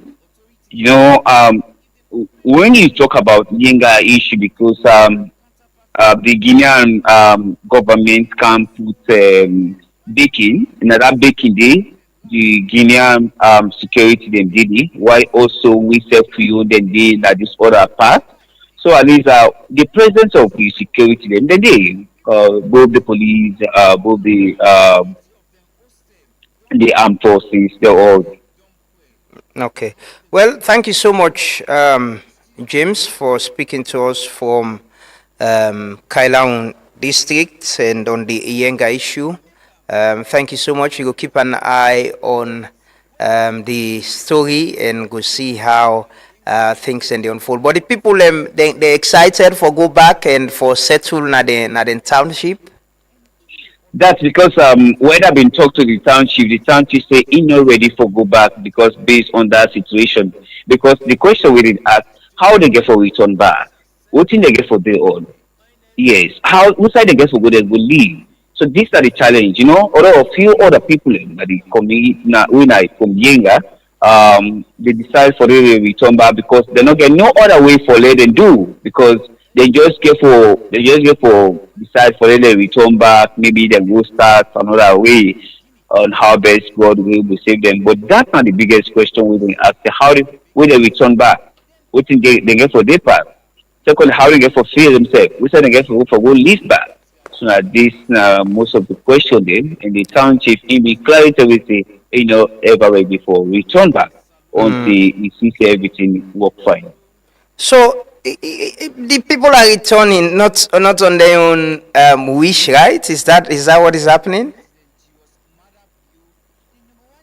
Come back, please. And they ask if the people and actually they return not on their wish, they're not happy for return, right? Oh yes, because the expectation of the people, according to what they've been telling me, they've been talk to me say, the expectation for say the Guinean too for don't return back, then go stay there now. So now that have been the expectation. But when able happen so, it don't can't happen back that other way for see the Guinean to get for the why they surround to the other side. So then they said for a return back because of my home, they don't get no other way for do. Okay. Well, thank you so much, Tamba James. Thanks for speaking to us. Appreciate you so much that you accept for giving some updates on this. And yeah, we take a short music break. Then they come back. We try for can talk to the member of parliament from Kailaun district on the situation on the request for people from Yenga for return to them village. Continue for stay with you. Like I say earlier today, if you come inside town, Congo Cross by the police, there is some heavy traffic on that end. Just keep track on that and resolve and accept and agree, say you'll face some heavy traffic. There is an accident we happened overnight of a truck way for them right before the police station, and that don't cause some heavy traffic. Could you get some information as well this morning, say from one of my colleague? Somebody called we actually yesterday been to talk about some cops within a Campbell Street, and this morning I see my colleague Ranger Kef safe they post them say there is a cops laying somewhere along Campbell Street. People and say they don't call 900. Nobody no respond from yesterday evening up to this time. It still did it this morning. So we they call on the authorities, them they are way responsible. There is a cops laying somewhere along Campbell Street. It will be very, very, very important for them go pick them up it. But if you pick them up, if you drive come inside town from Wilkins Road, Congo Cross, there is some heavy traffic along that stretch. So we just want to make you know that. So take a quick break. We can talk to the member of parliament from Kailaun district on the return of the people from Yenga to them village. Continue for stay with me. 1961, them still not change the plan. Now all thing in we on. Now we forbid the change what we want to see. From 1961, with all the dreams and no plans. Now we understand. Now we forbid the change what we want to see. Give we road for control. Now we running out of time. Now they wait for 1, 2. Every other day they get splendid. Red and green promises when all they ever gone true. Getting out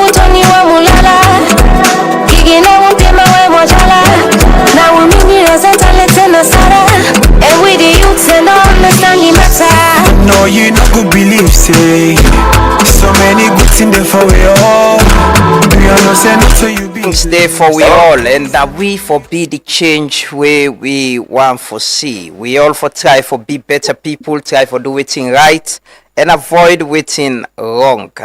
We still there on the Yenga issue. We can talk to Honorable Engineer Fala Kenawa Tengbe, we na the Sierra Leone People's Party Member of Parliament, where they represent Kailaun District. Good morning, Honorable. Yes, good morning, my brother, and thank you for having me. Thanks for joining us this morning. And Honorable, I'm sure you don't see we just don't talk to Tamba James, and also you don't see the public notice from the Ministry of Information and Civic Education about the reopening of the Yenga border and the request for the return of the people of Yenga. As the people's representative, is this something that you are aware of and supportive of, and you were engaged about it? Yeah, first, thank you again for having me. I want to start by saying a very big thank you to President Bio and government for a sustained diplomatic engagement. We lead to the 24 June reopening of the Yenga border. For over several years, we people have been done displaced into Kwendu. Government been done to provide small food support. Now they don't enhance the reopening of trade and movement around that area. And it don't really bring about some relief. However, economic life must return. But then safety, very paramount. Sovereignty, very important. So the opening of the road, not to politics. Now, just like government thought and let people survive. And also let farmers there go and sell the products there. Let traders there go now several optional markets and buy everything they want to buy. Let family then reunite because there was a split. So now, if they go back to the press release, government say NRA for begin to collect taxes na Yenga. However, me as a representative, I get some small concern about that. What's in the concern? Through the House of Parliament, I get for try to do some clarifications. For I get a substantive information we give for share to government, the people, because on the ground, the Guinean soldiers are still in Yenga. Who are they in charge? Who are they in charge of Yenga? Who gets control of the presently?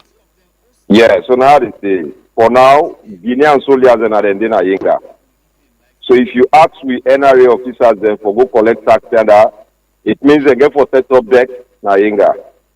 And if they not withdraw behind the water, that means we go for the go collect tax under the guns, under the presence of the Guinean army. And to me, I see some risks attached to that. However, government imposition, very, very important. Because government, they look at a two-tier approach. Government, they look at the fact that for now, let the people survive. Whilst government also, they look at the fact that let defend the territorial integrity of the land of Sierra Leone. So, that's a very, very technical position when we all get for try for understand.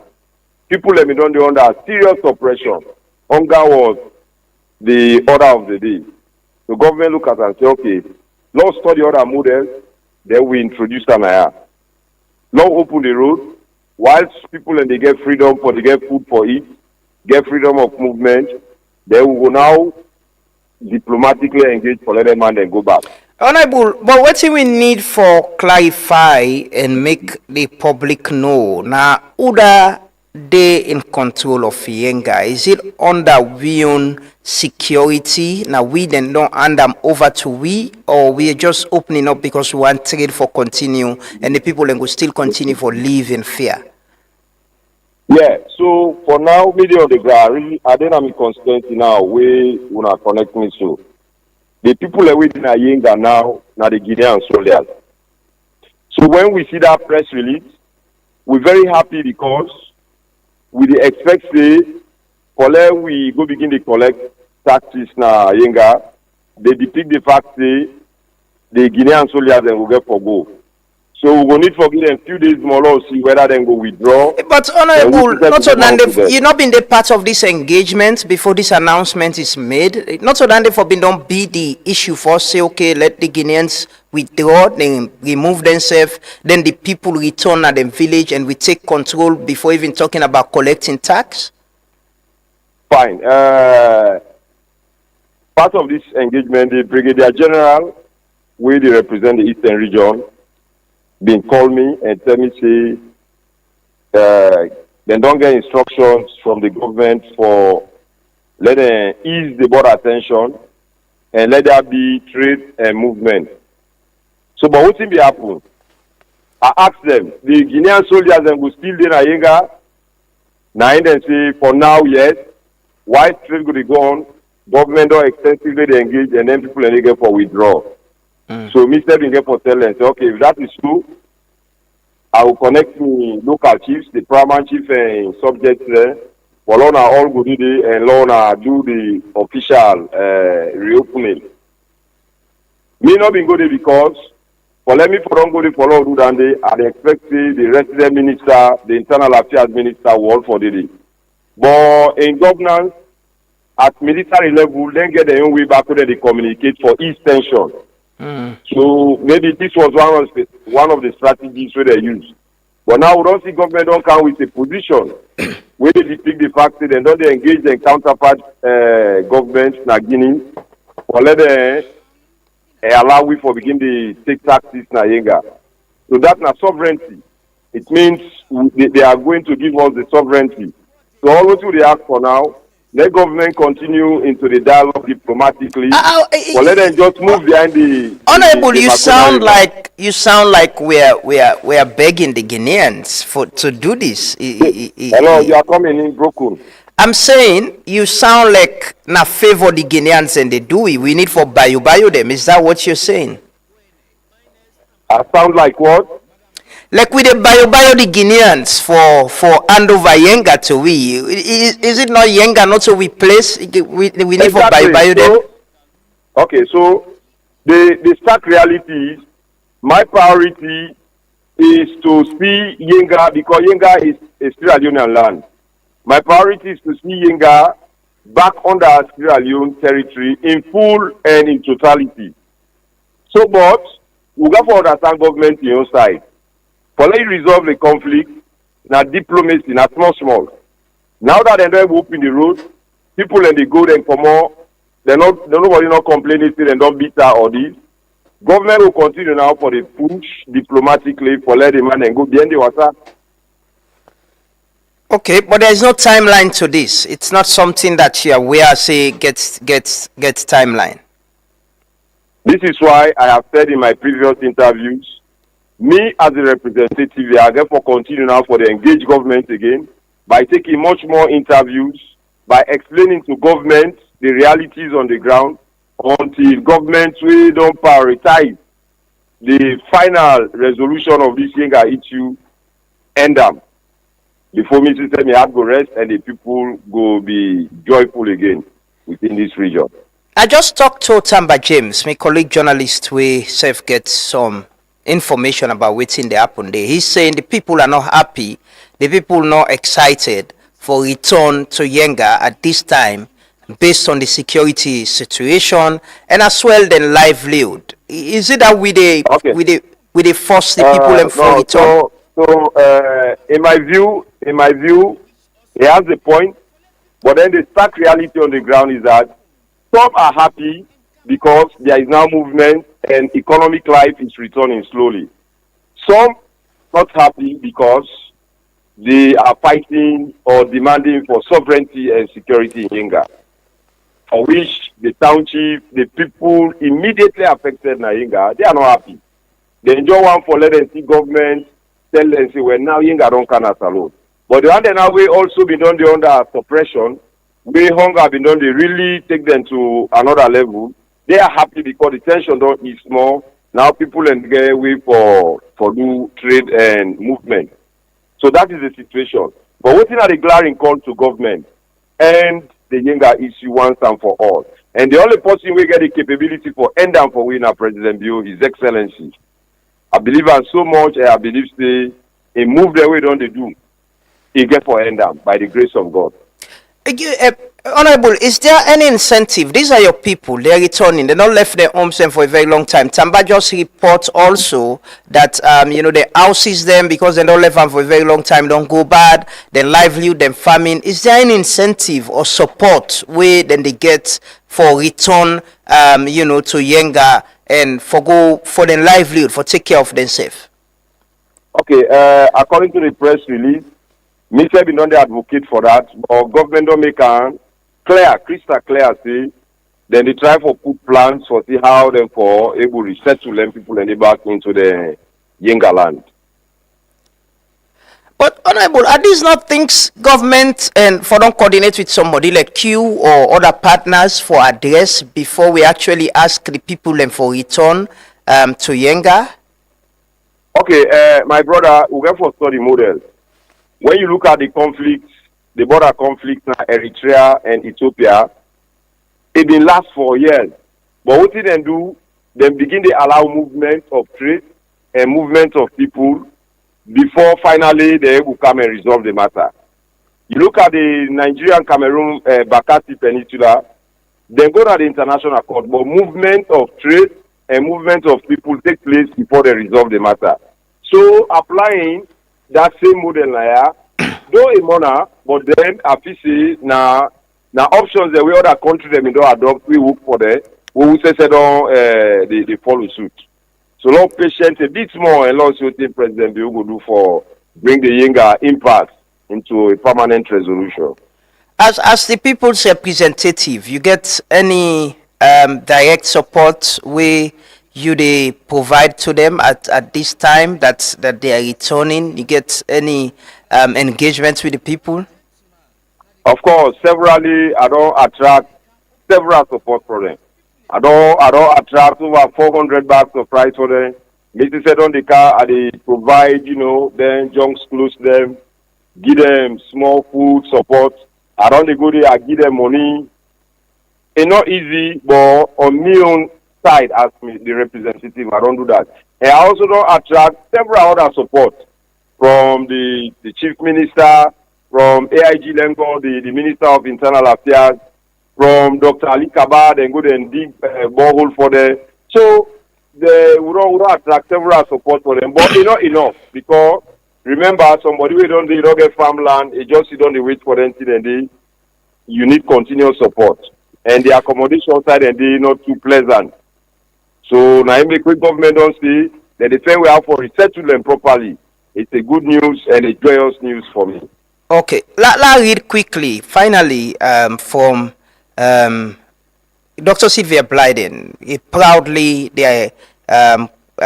relates to Yenga and the Kisi people. He say I read two of the paragraphs, three of them we tweeting it right and share on social media yesterday. It's a contempt for my Yenga people is sharp. And that is why internally displaced Yenga residents who fled to Koindu now starve with no care or medicine for 7 months now, at least. What is also contemptuous is government has seemingly conceded for the large Guinean military barracks to continue to control Yenga with scores of Guinean soldiers patrolling all Yenga environs, but with absolutely no Sierra Leone soldier or police officer inside Yenga. In summary, that is what this public notice is saying. Guinea now fully controls Yenga. Never mind the claim that revenue will be collected on Yenga soil. That is baseless bragging. That part of the public notice is disingenuous. And Doc went ahead for confirm say, according to a delegation, then the Guineans then now get 2 huge Guinean flags with the hoist at the start of the road into Yenga and also at the end of Yenga by the waterfront on the Sierra Leone border of the Moa River. Somebody from Yenga as well, a Kisi person, Dr. Blyden said they raised this concern, and she's saying the people are suffering as the people are representative. Are you aware of this and you're concerned about you share the similar concern of herself? Yes, first, I want to say a very big thank you to Dr. Sylvia Blyden. She has been supportive to the Kisiten community, the Yenga people, even when SLPP was in opposition. And she was called Tiakisi. So when this Yenga business don't come, it's still a try for advocate for the people of Yenga, which is good. Because remember, Yenga is part of Sierra Leone, and anybody, whether you are APC, you are NGC, you are SLPP, when you advocate for the sovereignty of Yenga, it means they show nationality, it means they show say you like your country, Sierra Leone. So, the points that Dr. Sylvia raised, and where Dr. Michael Calon and other people raised, that is reality. Government wants, for now, the government don't negotiate to the Guineans. For now, we begin to collect taxes as per the press release. But then, the Guineans then still call us, then still lead it. So what think government for do, as my recommendation, now for try for sit down now with President Mamadi Doumbouya, His Excellency, for tell them, say, let you do a press release for withdraw them people in this. So we will collect with taxes, after setting up we tax taxes into the soil of Yenga. I think that they don't want out all left. But all those things they say yes. For now, the Guinean soldiers them based na Yenga, but then government don't get extensive dialogue and understanding with the Guineans. For say them for allow we all the collect taxes as per the press release. But that did not happen on the ground. Even as they talk now, are they not the outlying villages of Yenga? When one of the villages in Kwendu town, but that not happening. And that would pray God for that happen. Finally, Honorable, is it that we're trying to make everything looks like it's normal when it's actually not normal? We not get control of Yenga. We just want business continue for move, but the Guineans still get control of the, and we people and still lay under fear and heavy Guinean security. Because Dr. Blyden was saying, not even with your military or police officers, then did they? So first, if you follow the position, you follow the way how are the debates on the issue, you for come for no say, in as much as with the respect and want for thank the government for the move, because now a model we don't work for other country. But then we dey try for demand say sovereignty issues are matters of reality, not matters of fancy. You not going to get total peace when the Yenga land and sovereignty not redeemed.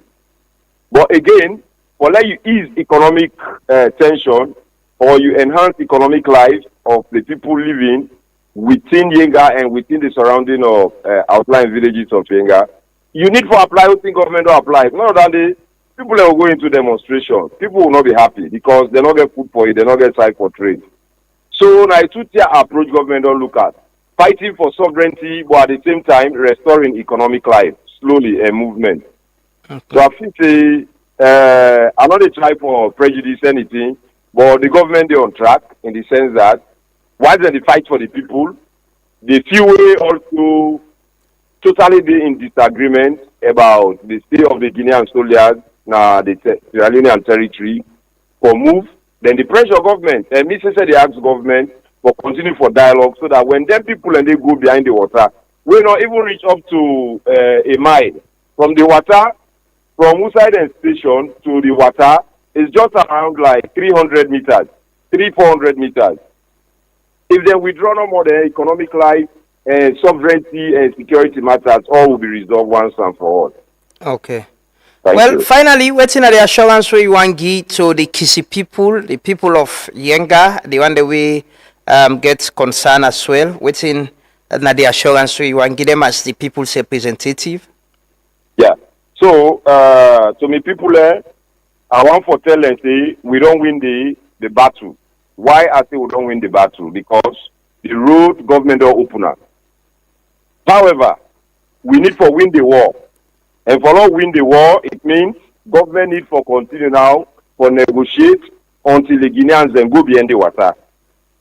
And to the government, we want to tell them, say, we stand with them strongly in the implementation of diplomacy to resolving the matter.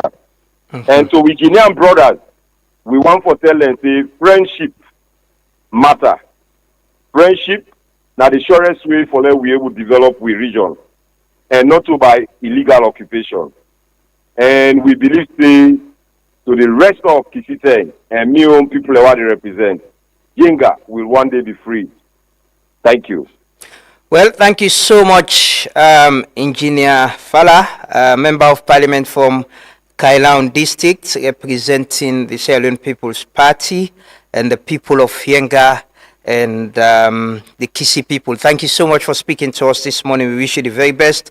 And hope and pray, say, the interests of the people will be put forward, especially the livelihood, the safety and security, as much as we want to open the border and ensure trade happen. Thank you so much for speaking to us. Thank you. Thank you, my brother. Yes, that's the Member of Parliament from Kahelau, Honorable Engineer Fala, been talked away about the announcement from the government on the reopening of the Yenga border. The government say trade, they go on, NRA go they collect tax, but we colleague earlier James been say we say people are not excited to return. They're still concerned about the safety and security, their livelihood, their housing. Hopefully, you know, we go pay attention to the people and then concerns them. Let me take this video quickly, an update from the police on the traffic situation at Congo Cross. When they come back, they expect for getting in the studio the Commissioner of the Anti-Corruption Commission, Francis Ben Kaifala. We can look at in 8 years as Commissioner of the ACC and the fight against corruption na this country and Usawide. Continue for stay with me. Me a DSP Moses M. Kaili, Litio Congo Cross Police Station. By 11:23 yesterday night, this truck the driver claim Congo Cross in where it happened and say reverse and can somersault. Where it all occupy the full length of the road going towards the east. No, actually, apparently say the driver is a motorcar, but then apparently hospitalized in a 34 military hospital. I think they respond to treatment actually. No, a shock actually. No other people. Because then tell me they people cross less than the road and net. Apparently we don't call the SLRC body when they get that big tow vehicle, we plan Kosumbo. They don't really can now. When I contact them early this morning, so they come. Well, we know to engineer there or vehicle examiner for certain as to what are the cause. And that's all for me for now. Until the tow vehicle come, then we take up action for AC vehicle and pull up. Now the road so that we get a free flow of traffic. Of course, we will do that. The can happen so get the driver must get a vehicle examiner paper. We will go through the vehicle examiner and tell what are the cause. Because I don't feel like we want to examine the vehicle. That's now the police update where we they get from Congo Cross based on the accidents where happened there and the traffic where happened there. And so if you drive come inside town, just keep at the back of your mind that there is some level of serious traffic where they na Congo Cross. And so you need to pay attention to that and maybe plan yourself better. We'll take a quick commercial break next so they can join the Commissioner of the Anti-Corruption Commission, Francis Ben Kaifala, for a conversation on the fight against corruption this morning. Continue for stay with me. Exactly.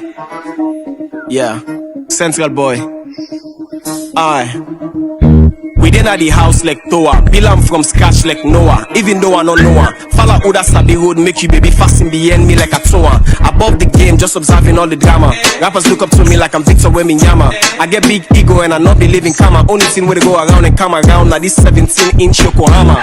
I dey up like Leicester. My last one, not just the first semester. They already know I got something big coming, so they say it's in the third trimester. I switch the flow like a sound selector. Good girl want on the pressure. The girl say like man we get power, so I charge her at the wall like Tesla. If they don't know what you they do, a man them must suppose. Not able to do a man you do, a man them must suppose. But if you see how I can bust the shows, then you go no say need no day for juxtapose. But watch you bobo, me not king na me city and the city where you come up. They not able to retire me, so now then the feds for space are the least of the one that will inspire me. Mirror on the wall, who that bad pass? I ain't really short, but a weak leg back pass. Who that laugh first? Who that laugh last? Who that hop on the beats left empty? Kakas. Call me name if you want some more. I show up and make it rain and pour. This summer I'm back on tour. I'm live in London, September 4. 1, 2, 3, 4. Watch the kiss up face, watch the upline, one to the bobo. Also fucking and about the salon bobo. I run a small logistics company.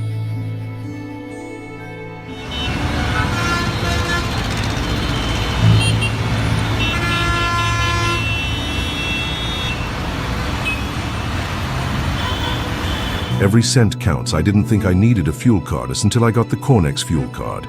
Now, I track exactly how much fuel my fleet uses, in real time. And when my wife or kids need fuel, no cash, no stress. It's safe, accepted nationwide, and I control how much goes on each card. At the end of the month, I see the savings, real savings. Cornex fuel card. I didn't know I needed it. Now, I can't run my business or family without it. Fuel smart. Live smart. Visit any Cornex filling station to sign off, or any Cornex office to get your card. In life's most difficult moment, you only deserve that key partner that shares your compassion. Be there for all that is necessary, providing dignity and respect. The Freetown Funeral Services is that trusted partner. At Freetown Funeral Services, we provide professional and dignified funeral support. From mortuary care, casket choice, hearse hire, to chapel facility, booklet design and printing, floral arrangements, and more. Allow Freetown Funeral Services stand with you when it matters most. At Freetown Funeral Services, we are committed to helping families honor and celebrate cherished family members. Call us now on 080 or 072 667722 or email freetownfuneralservices@gmail.com, or better still, visit us at Crossroad Ascension Town Cemetery. Freetown Funeral Services, compassion in every moment, care in every detail.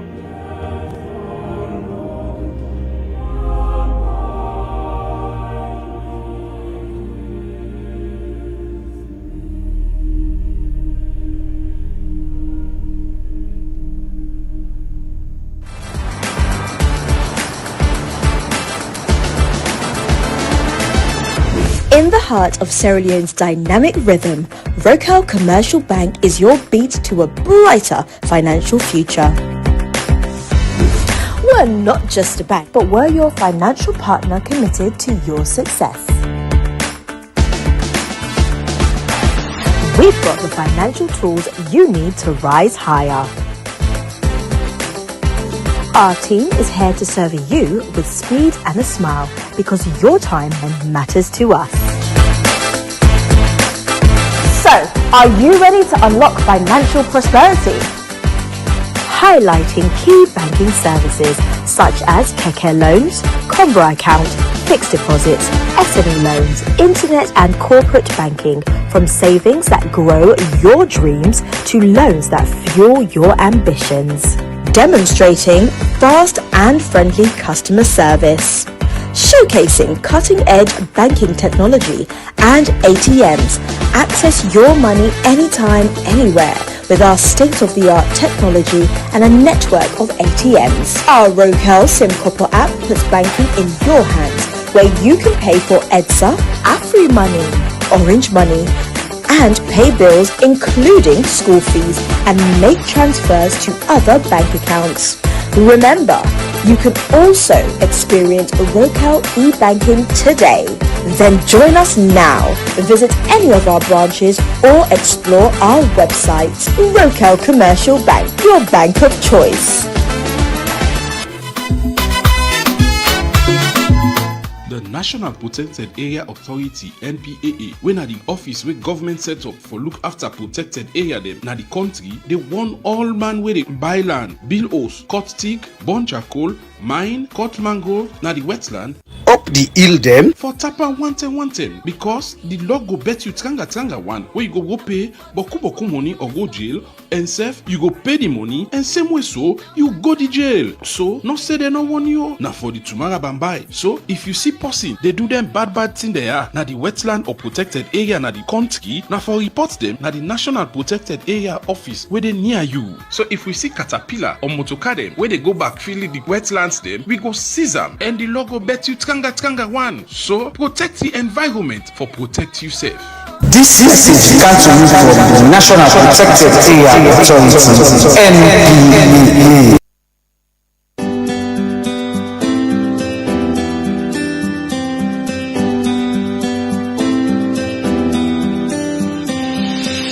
At Farmos, freshness isn't just a promise, it's our way of life.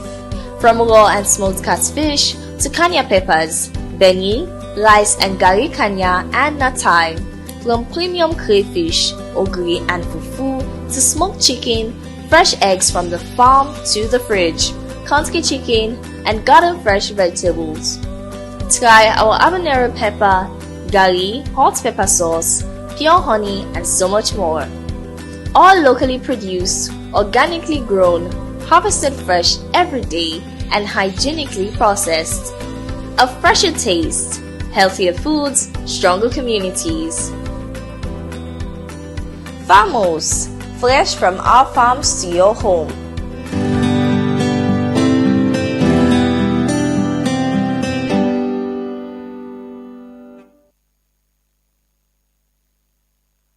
This is Yvonne Akisoyer, Mayor of Freetown, and I come for tell the residents of Freetown, Freetonians, dirty must go. So waiting we do about that. We will not pass that new bylaw. We mean say everybody for register with the approved service provider. If you don't know you own, then you for dial 8244 or go to the FCC website for find out. For call them, let them come and register you. Payment will be done using an app, online payments, cash business not a day again. If you want a bin or a bag, you go able to get them from your service provider, where they all now don't customize and make them standard. But if you want to use what you get done, they said, all right, we want to let everybody member say, this na law. And because na law, FCC don't sign MOU with the Sierra Leone police. Now then serve the EPRI for enforce. Not give you dirty to then push for them with the ala clean salon. Freetonians, let everybody register with an FCC approved waste service provider. Let we work together for ensure say dirty must go.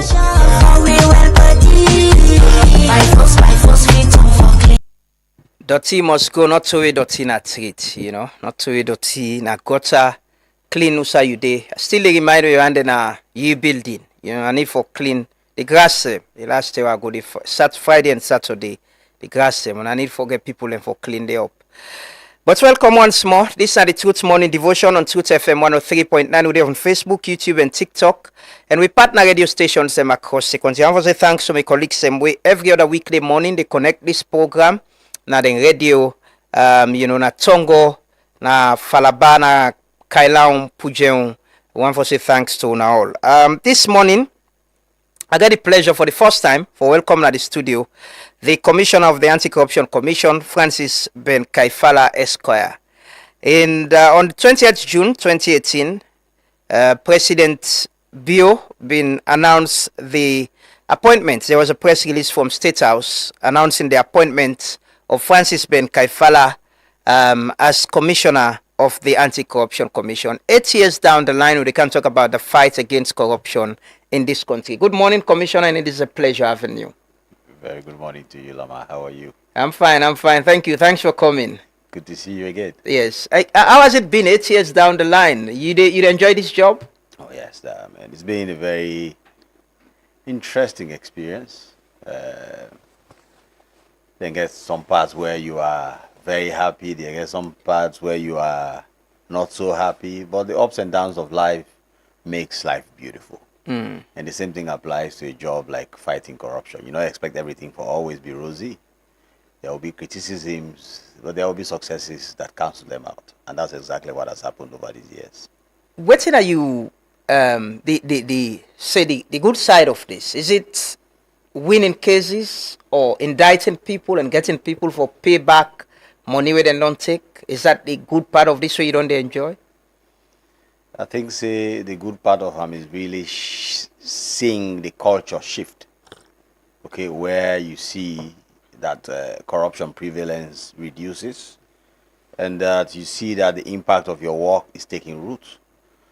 Basically, that the country is not where it used to be. So now you're on a good path. Mm. The other things that we don't explain, like by convicting, taking people to court, arresting, doing prevention, supporting the work of the government in terms of ensuring there's transparency and accountability. Those are basically the methods to ensure that. And that's the whole thing. And the challenging part of this? Well, as you know,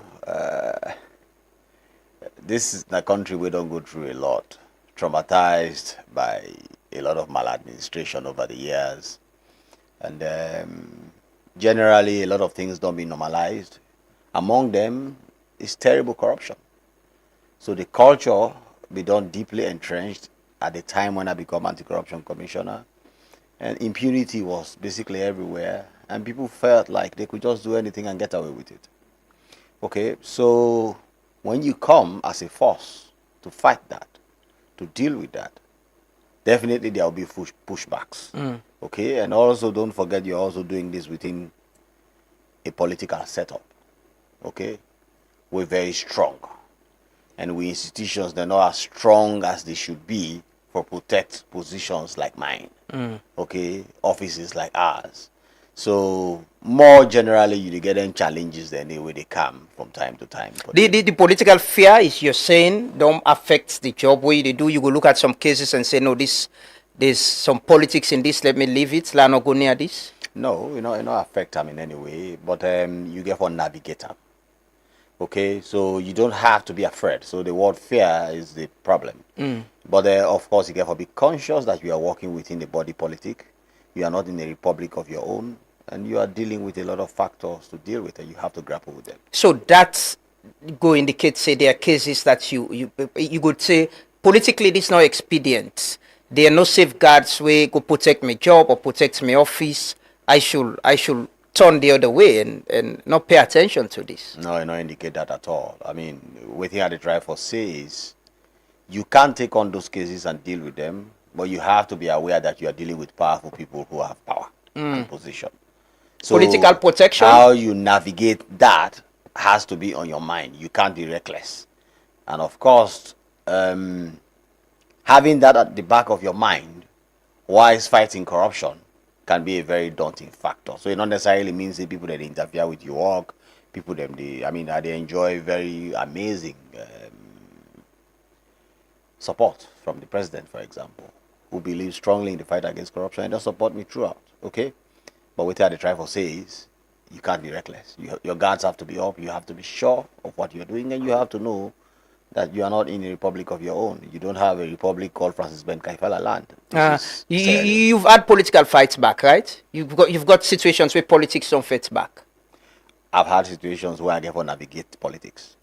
Does that mean living for navigate politics different from fighting? Does that mean certain cases that you cannot prosecute or not go ahead with in investigating? Not at all. That's not what that they mean. You see, one of the reasons why I don't survive for 8 years, the longest serving by far as anti-corruption commissioner, the highest before that was 5 years. Okay, it's because, like I said, you are not just leading a fight against corruption institutionally.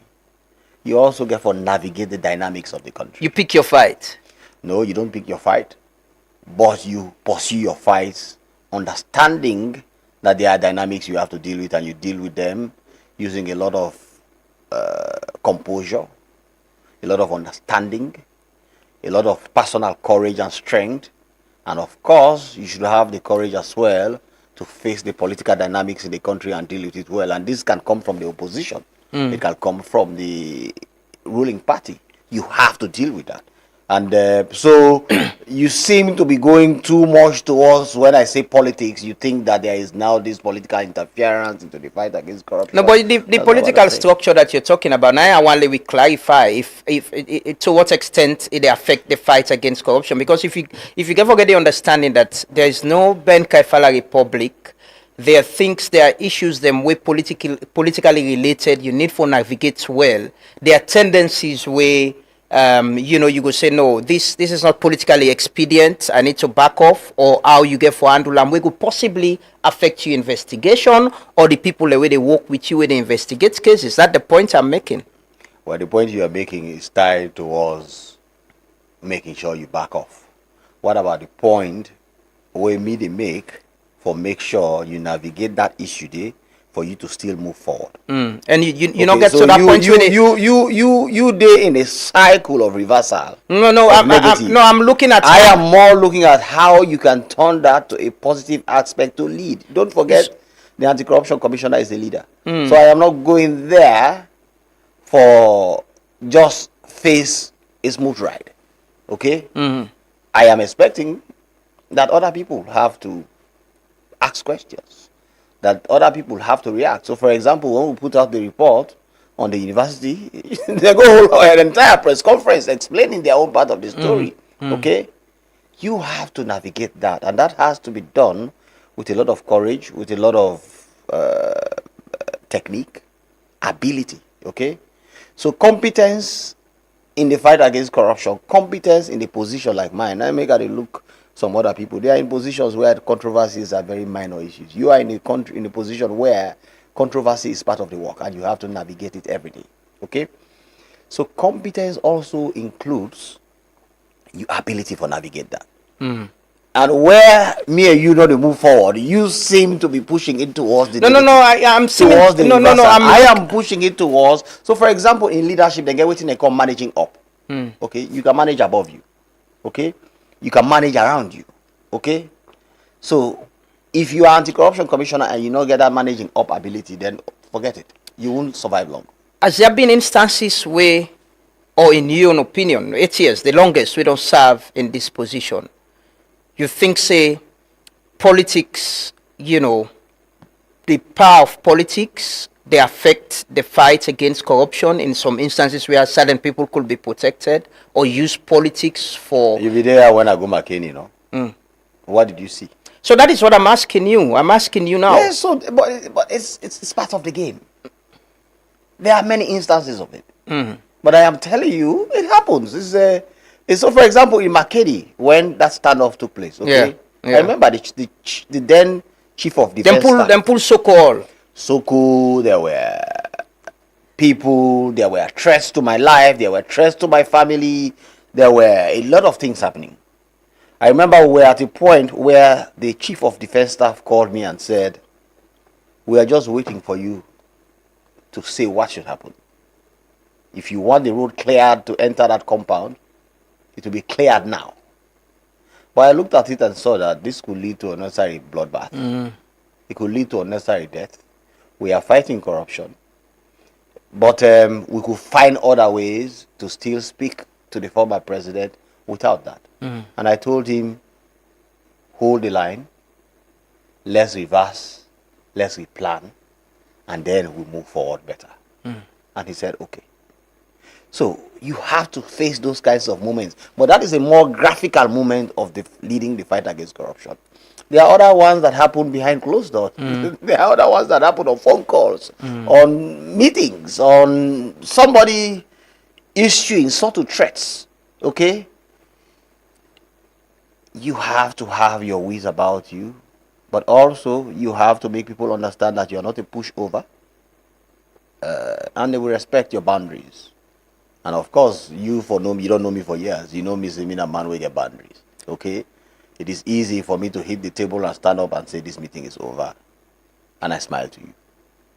And that kind of navigational courage is really what I'm talking about. The fight against corruption needs some institutional reforms as well.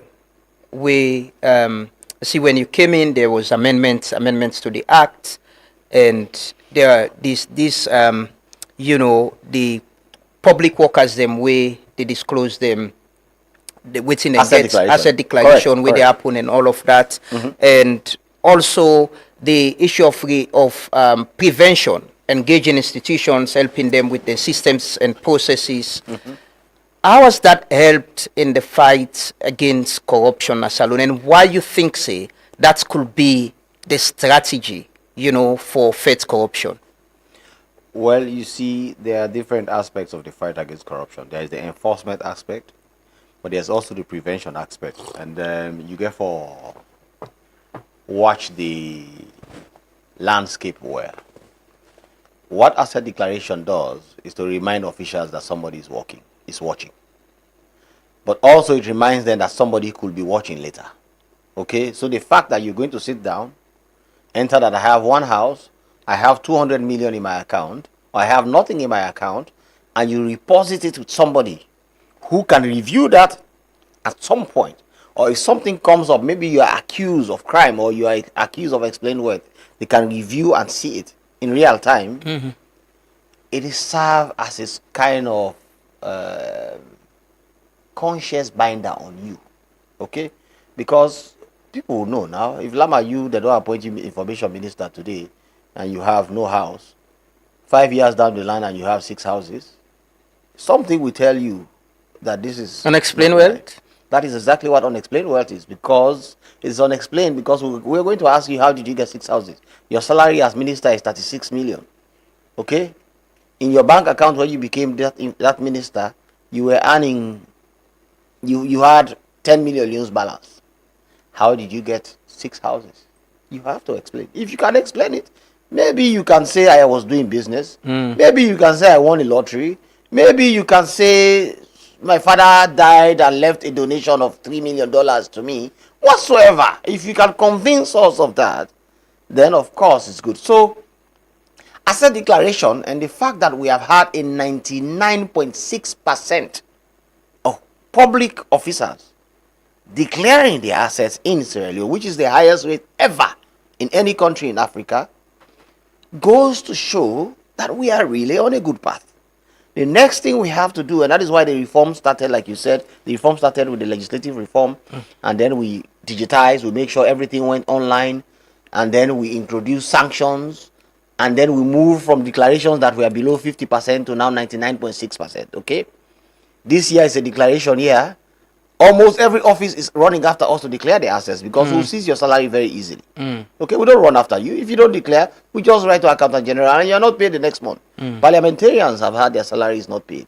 Not because we hate them, but because there are rules. We reminded them they did not. Ministers have had their salaries not paid. We've had Director Generals, heads of public institutions, their salaries not paid because they delayed in declaring their assets. But then, once we introduced the sanctions, they declared.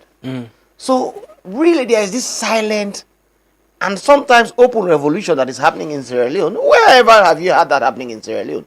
But now we can sit down and comfortably discuss this with data to support it. We are not just guessing. Yeah. Okay. Because it's online. It's online. It's digitized. It's everywhere. So, for example, today, if I go to our asset declaration platform, I will see what institutions are declaring. I will see how many women there are declaring. I will see how many men there are declaring. I will see the level. I will be able to compare the ones that are doing well, the ones that are not doing well, and we can easily remind them. So you see things are changing in a way that is good for all of us. One public officer we been get the zeal for make asset declaration public was the president. In campaign in before 2020, before he win the election, in the new direction manifesto, he spoke about declaring his asset publicly. That didn't happen. Well, I think you did misunderstand something. Well, the understanding in the manifesto was we'll know what's in now the president in assets, and there is a difference between to declare your assets publicly and to make your asset declaration public. I know you've given this explanation in your own way, but I'm saying within the public understand in a campaign manifesto, Is you get a manifesto? Can you read? I go pull them up. I go read the part panel. But that was it. I remember you explained this part. It was the law not provide for that clearly say it should be public as well, right? Should we get to a point to say we will get somebody like the president? We know waiting in assets, waiting to declare, waiting to get before we take power. So first of all, make I use this opportunity for clear issues around asset declaration. Okay, the law says that asset declaration to the commission shall be done in private or in secret, except if it is disclosed in line with the commissions of inquiry or a court order. Okay, so those are the two exceptions. So all declarations that come to us have to be in private and in secret.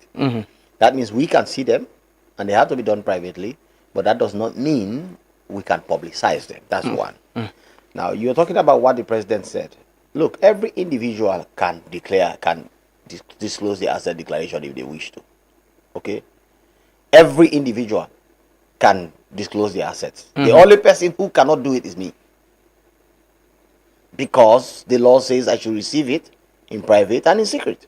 Okay? So when I receive your asset declaration, I can't put it public. But you can. You can decide. And I've had people who come to me. If me wants, I can do it. Yes, you can declare. You can put your asset declaration public if you want. So we don't get amendments to the law. What is wrong to amend the law and make them say, I can go to your website and see waiting at the president in assets, waiting at the vice president in assets, waiting at the speaker of parliament in assets, and able to understand what in transparency and accountability mean? So there is nothing wrong with it. Okay. If you, for example, can lead a campaign for our parliament to pass such a law. So this was a campaign message. You know, IGR had a campaign where they try to get political leaders, and by 2018 for publicly agree say then go declare the assets publicly. The public will know. That was what led to them commitments and they we flag bearer candidates and be make. You see, Lamrana, me a public officer. Me a bureaucrat. Okay? I am not a politician. I do not hold a political role. Okay? Waiting public officers then campaign on is their campaign. But I will be interested to know whether, because the language is very important, to declare your asset publicly does not necessarily mean you put your asset declaration public. As the leader in the fight against corruption, you think say it's important for we get to a point to say I can go to your website, the ACC website, even if you're not there. And I think so, because in fact right now as I speak with you, there's some conversation going on in that regard, working with the IMF, the Ministry of Finance, and the Attorney General's office, and even the political setup cabinet around this. So there could be a fine balance where, for example, we can declare your net worth. Okay? We can put out, so there's a halfway approach to this other than taking your entire declaration and dumping it. I would want every public officer to dump their asset declaration online and let everybody see it. I believe leadership of a country is a choice. And part of that choice requires that you are ready to subject yourself to some form of high degree of scrutiny. Okay? So personally, if you ask my personal opinion, I want every public officer in this country to have their declaration online. Now, something that we will achieve before you left? We know what is in their bank accounts. We know how many houses and properties you have. We know what spousal arrangement you have. We know what it is. So you can be subjected to scrutiny, okay? But then, like I have told you, I can tell you that reform cannot happen right now. Why? Because there will be a serious political pushback against it.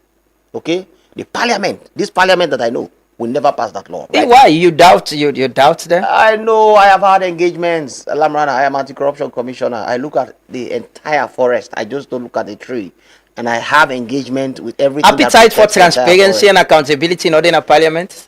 Listen, I know that it will be difficult for the current parliament to pass a law that says that every public officer's asset declaration should be made public. When we were doing the last reform, we wanted to put it there. But we realized that one reform was going to affect all the other great reforms that we are doing, and we kept it aside.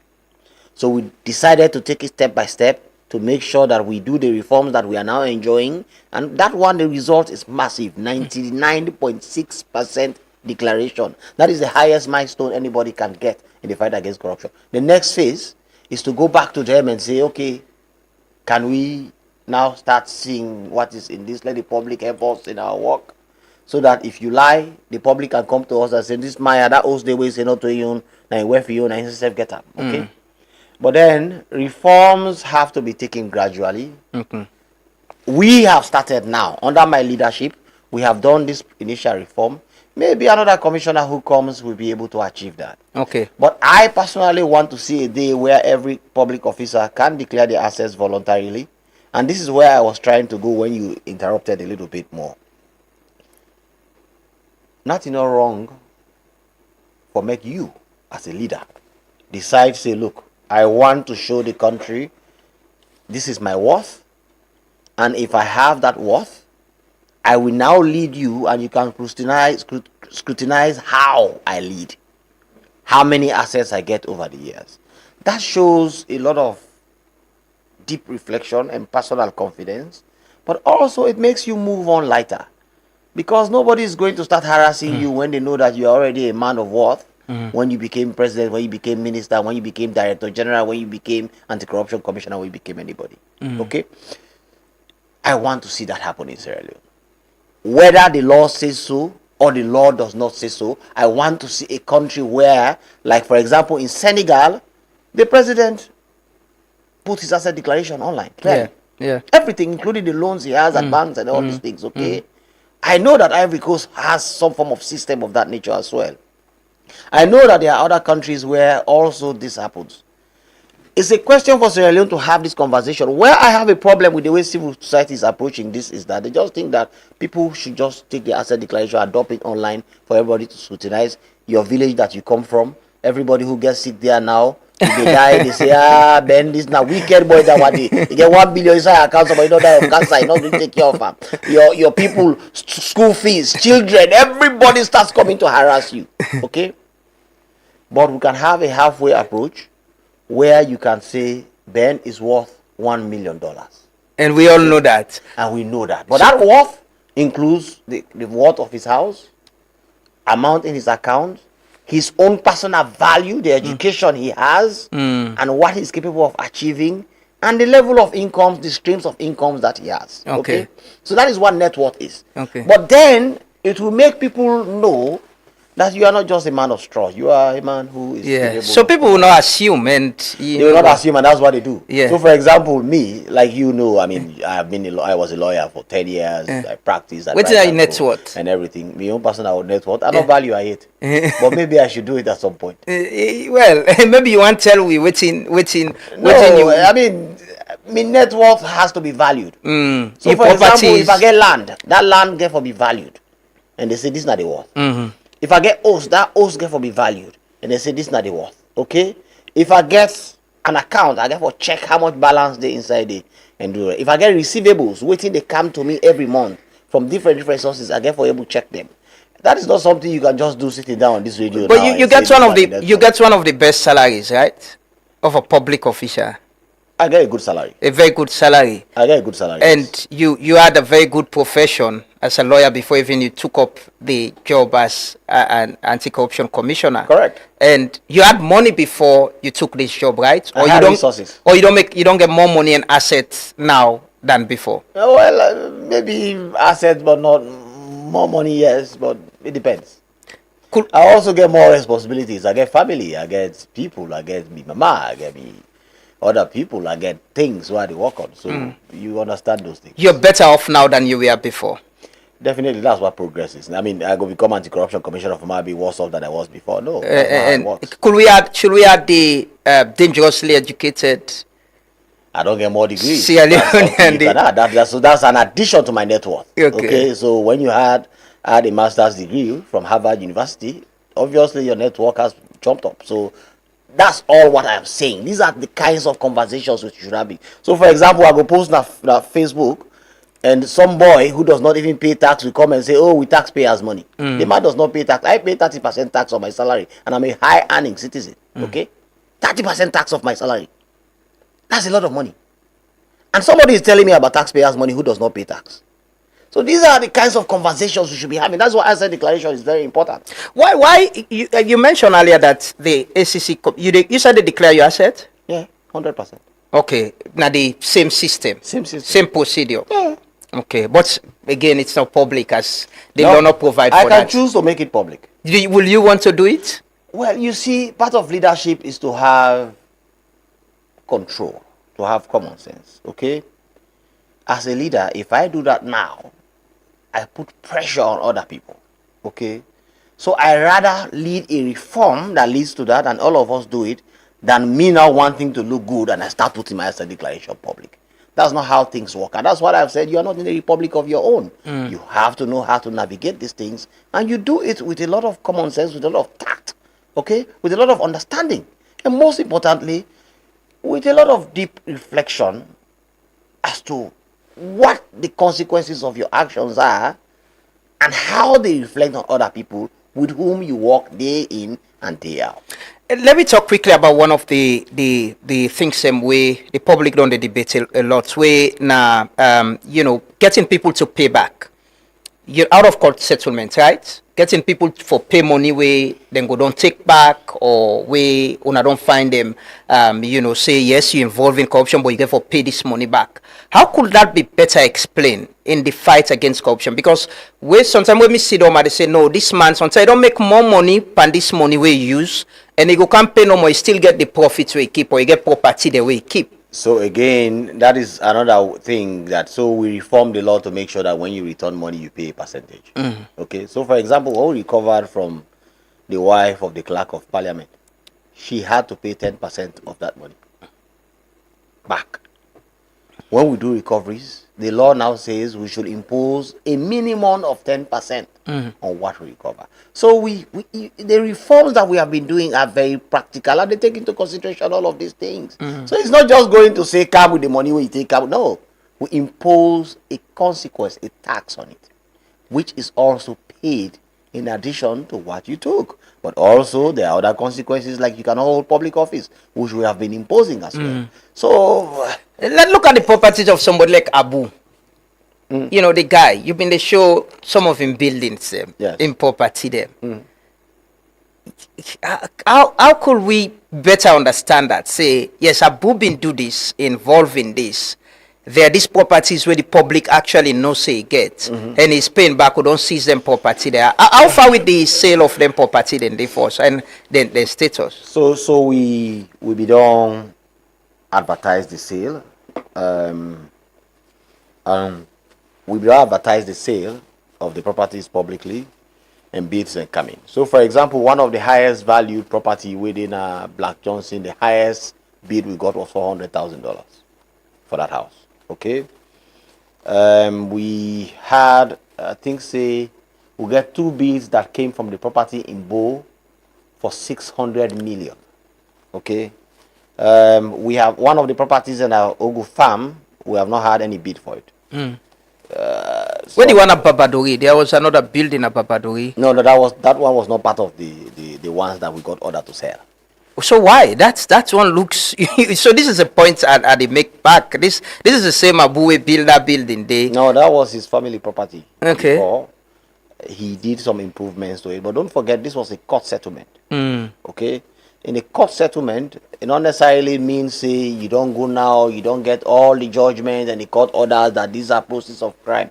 This is a case where somebody came and said, okay, I've been accused of this, let's settle through his lawyers. And part of the settlement was, so that's why we went for the most valuable property, the one at Black Johnson, and included 2 other properties in the settlement. So we left one for him. That is how settlement works everywhere in the world. And it saves time, it saves resources, it saves a lot of things. What's in the law say on how for handling property then is it clear that we can put them up for sale, or they can be used by public state institutions? They can be used by state institutions. So for example, one of the things I did was to discuss this with the president and say, is there anything you want to do with these properties? If you want, we don't have to sell all of them.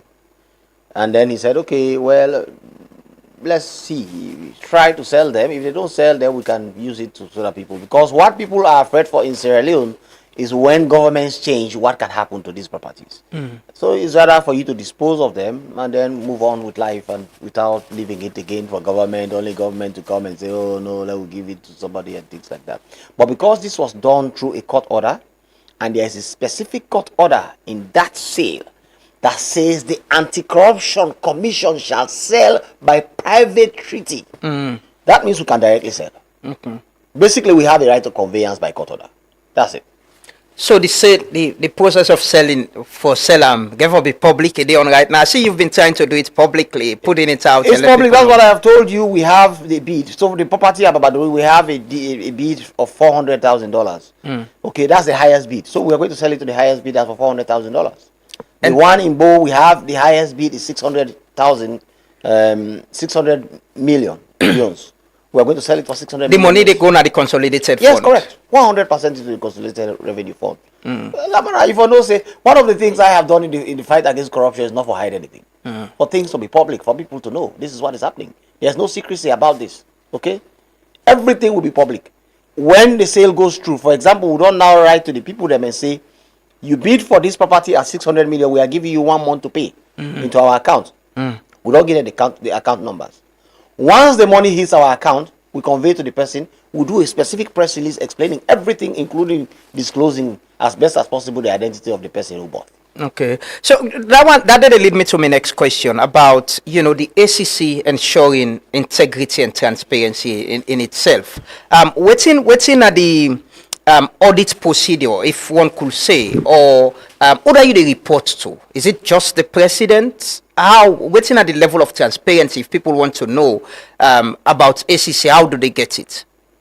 So when you say you, are you talking about me? As commissioner, in your capacity, not you as Ben Kaifala. For example, running the ACC, we are audited by Audit Service Sierra Leone. Every audit, HR, personnel, money, resources, property, assets, all of that is audited. Are those special audits or part of the general audit? They are part of the general audit annually, every year. We pay them, okay, to do it.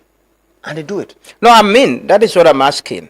It's not a special audit. Exactly. It's a general audit, and they have a right to include it in the general's report. But because the ACC is so properly run, that most times when auditors come, what they meet are just minor issues. Maybe one chair is not there, or things like that, and things that are so minor that you don't have to include it in anything. Okay, because nobody really.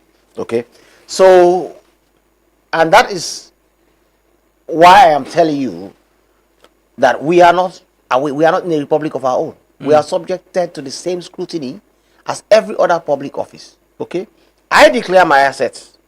The same thing. My staff come to me to remind me, Commissioner, you don't declare your assets yet too. My staff. And they make sure I do. The director comes to me and says, in the commission, you don't declare your assets yet. Right now in the ACC, I'm sure there is about 90 to almost 100% declaration by all personnel of the commission. So we are subjected to the same scrutiny.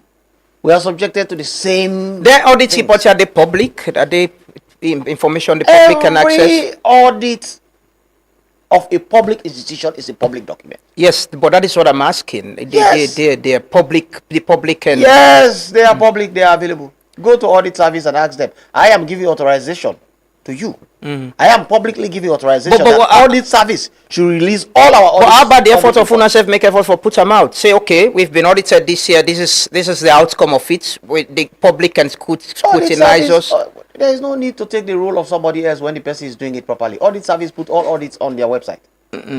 Once they said to Parliament, they put it on their website, whether it's a special audit, whether it's... Now I'm asking about the efforts of the commission itself, as an institution that should be transparent, that should be, where they fight corruption, where they try to be accountable. I'm asking for your own effort in letting the public know of what's happened. How much you've been audited and waiting at the outcome of it. I don't tell you, say, we audit reports that is totally inconsequential. There's usually nothing much to write home about. Okay? Like a wrongdoing or a malfeasance or a problem. Okay? So we SSS not get nothing for talk about. Okay. So what do you want us to say? to come to you and say, oh no, audit No, but service you can don't still. audit we, No, yes, you and can the still. auditors Of general course, report, there's maybe that nothing. could serve as an example that you're doing your work. You know, there are issues not for where the auditors they not find out. That could help other institutions them for even emulate what they do. Say you're doing well. We do. Yeah. Every time I go on radio, people ask me who is guarding the Guardian. Yeah, that's and the I tell them all point. these services also guarding us just like they guard everybody else. Mm. Okay? And I always refer them to the audit service website. Okay. Okay? Lamana, we already have a lot to do. You don't want to take Hey, somebody but else. Commissioner, where people involved in co, remember the way symbolically where you display that money, right? It's to tell people and to show people what we are losing symbolically. And there's nothing wrong to symbolically tell people that this commission that is fighting corruption is transparent and accountable, and this is what we've been doing, and this is what we're getting right, and this is not the challenges as well. But that's what I'm doing right now. Yeah, but that is what I'm saying with the audit before. report. So what do you want me to do? No, I'm saying let me take the public No, but general report and bring it to a studio but you're sounding like even relevant for Leone talk about it's with the audit report. No, that's not how I'm sounding. Okay. I am basically saying that audit service is already doing a fantastic job doing that. Okay? And we are asked questions about it all the time and we refer them to audit service to say they are public. I have sat here on a public radio and I don't say if there is any reason anybody want access to Auditor General's report, me they give open authorization to audit service or release that to anybody. Okay.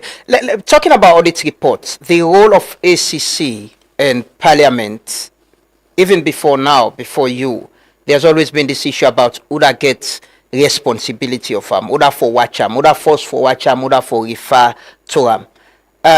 There are a lot of issues in the audit report. I know most times when I can pull press statements say yes, we don't see the audit report, there are issues and the one they want to investigate. How much do you coordinate with Parliament, the Public Accounts Committee, with emerging issues then? Because I don't see Public Account Committee at some point can even try for mediate issues them we get to do with corruption. We come up from the audit report. How will they coordinate that? Well, the thing is, we and the Parliament get a fantastic relationship. Okay, I think it's just a question of hegemony. They want to protect their right to be the first people to look at the Auditor General's report and come out with the report before anybody other person or any other institution can get involved with it. So that is where the challenge is, because when they look at the political landscape, one of the things maybe they make Sierra Leone be scored very badly in indexes is that they are saying basically nothing is being done about the General's report. Year in, year out, the report comes and nobody does anything because the Parliament is so slow. They have so many things to do. By the time you remember they are on recess, how much really can they cover in the Auditor General's report? So my argument has always been that when the Parliament created the Anti-Corruption Commission, they basically delegated some of their functions to the Anti-Corruption Commission, particularly the function that has to deal with issues of corruption. And whose other document in this country get red flags on corruption bigger than the Auditor General's report? So my view on this, and when Singapore was the Honorable Singapore Thomas was the Deputy Speaker and heads of the Public Accounts Committee, he was one person who understood this. And he will always call me and say, Ben, we'll not handle this. If there's anything which we want to get involved in, we'll get involved in. But we don't have the time to be able to hold all these public hearings, hold people accountable and things like that. We have delegated this responsibility to you. Do it. And for 2 to 3 years, we did it fantastically. Even if you speak with audit service, they always say it. People that be afraid. We auditors that they come, people that they respect them. People who are taking audit seriously. Then things changed, and then another person became the head of public accounts who said they will continue holding these public hearings, okay? And they said that we should back off. That is a different approach of leadership. It's a new leader who wanted things to be done that way. But it's not a battle about who that gets power over the Auditor General's report or who is not. Clearly, the Constitution gives power and responsibility to Parliament to do it. That is why it is tabled before Parliament for them to debate it and for the Public Accounts Committee to actually hold people accountable. Where that is working properly, the ACC does not have a problem with that. But if it is not working properly and there are delays, by the time you remember a new Auditor General's report is going to come out and we're not even done with that other one yet, So some form of shared responsibility in our institutions for deal with this within that 1 year before another the general's report come out, me think say na a win-win for the entire Sierra Leone. So one side they become problematic now, where people they want to make a power game, and that is what I. So is that what we are losing now? Is that what we're losing? Because like you say, there's new leadership, and Honorable Tawa don't clearly say they have responsibility, they have it. So now don't back out and let and give them. Well, it's not a back out. We give deference to them. For give deference to somebody is to respect that person's institution and say, okay, if this is what you have said, well, we go wait, do what you have to do, and then we'll do what we have to do. But that is affecting the fight against corruption, right? Like you say, they pile the cases and then they pile up, right? They report them. What do I do? What will you want to do? What would I want to do? The commission get the right skill, the right specialization, the right departments, the right personnel, the number and resources to be able to look into the general's report and finish everything within 6 months. Every year. Okay? For 3 years, it happened. If that has now shifted and somebody who has power and authority says that we should not because they have control over it, and I agree with them that they do. But I also have said this was not about power. It was ensuring that Sierra Leone continues to win. Our indexes were moving better because where they were scoring us poorly for not taking action on the general's report, they were now taking. That is how we started doing well in the MCC Control of Corruption scorecard, because that goes with a strong part of the decision making as to how well we are doing. That is how we started climbing in the indexes of the world, because they were now ticking correct for everything. Over the past 2 years, that has slumped. Okay? You're concerned? I am seriously and deeply concerned. And every Sierra Leonean should be concerned. The Auditor General's report contains a lot of red flags about corruption, and we all have to deal with it together, conscientiously, so that Sierra Leone can win. But if, and I am telling you, Parliament does not have the time to dig into the 3,550 issues in the Auditor General's report. They don't. They will They're not getting the capacity. They will not be able to do it. So we are losing out as a nation, right? Because Parliament can't do this. They want to get control of farm, and they can't do it. You're not the experts. You get the capacity and the expertise according to you. So the state is losing, right? I think this is a deep concern for the state. It is affecting the fight against corruption.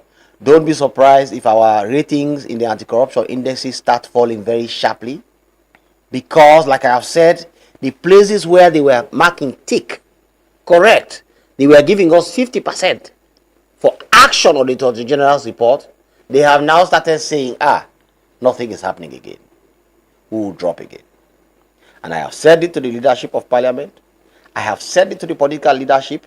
I am again sitting here as Anti-Corruption Commissioner and saying it to the country, that there is a deep concern over the Auditor General's report. There is a deep concern into the way it is being handled. And I am saying, I am not in any way questioning the ability of Honorable Tawa and his team to do this. I believe Honorable Tawa is a fantastic human being. He has the right zeal, he has the right mindset, he has the right tenacity, okay? But he will not be able to do this. PAC will not be able to deal with the thousands of issues in the Auditor General's report.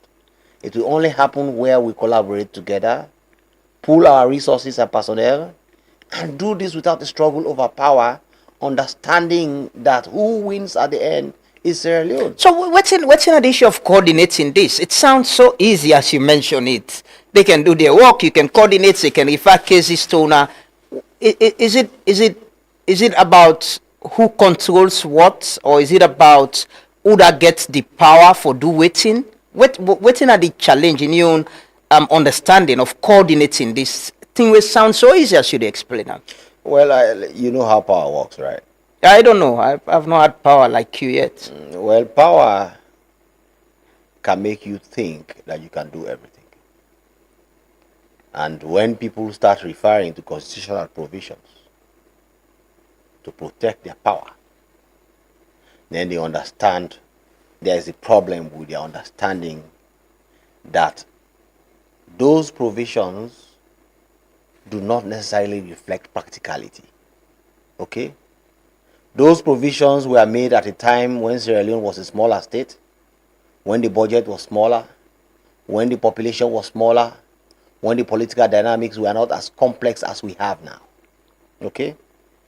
What makes a constitution work? That is why they call it a living constitution. Is how you now practically deal with what it says. You give it life. Okay? And when I see people sit down, oh, constitution, this just gives us the power to deal with this. Yes, it gives you the power. But then the practical aspects of dealing with it is left with you and how you collaborate with others to bring about the results that were intended. Okay? So I am not ready to fight over parliament over what constitution says. I am an expert in constitutional law. I understand its provisions. But I rather want leaders that deal with practicality. What works? What brings about results? What changes the story of Sierra Leone? Law is law. Nobody's arguing over it. I will not be able to change it. I'm not a parliamentarian. I'm just an individual. So as it is, you not get the law not give you the power and parliament to give the power, right? Parliament has the right to deal with it. But I have said parliament delegated that power to us. Don't forget when this constitution was made in 1991, Anti-Corruption Commission did not exist.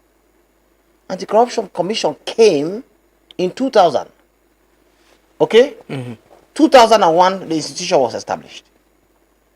My view of this and my understanding of administrative law and administrative state is that it is because Parliament recognized that they cannot deal with corruption, which was their responsibility anyway, that they created a specialized institution and agency to deal with it. Okay? And that includes issues that have to do with the Accountant General's report, the Auditor General's report. Okay? The Constitution is not going to go back in 1991 and correct that. This is practical. It's common sense. But then, if we are going to start talking about the power that existed in 1991 when the Anti-Corruption Commission did not exist, then we are not ready to give the Constitution life. Okay? So, Lamrana, the position I have on this is, look, let common sense just prevail. You don't give up on that? That there is no other way the parliament still want to get control over this? I not give up. Okay? But I just think, say, this is a conversation that we have had many times. Okay? I engaged Parliament. We have exchanged public words on this. We have presented our side of the story. And the most important thing about this, we get the results for back 'em up. We have a 3-year, remember when we did the Puller series then? You used to interview on them about things done in the general stuff. You used to see the recoveries. You used to see the reports. You used to see the reforms. You used to see the accountability regimes. We are charging people to court for issues in the Accountant General's report. We and the Auditor General's department had an understanding, an MOU, where they would even refer some of the issues before they finished investigation. It was a fantastic relationship. It was working. Parliamentary Accounts Committee used to sit when Honorable Segepo Thomas would call us to come. He will look at the issue there and say, this issue, the way I look at it, this one, we are not even going to look at it. ACC, take this man and go and investigate publicly. That is the kind of relationship that sends the right message in a system that values accountability.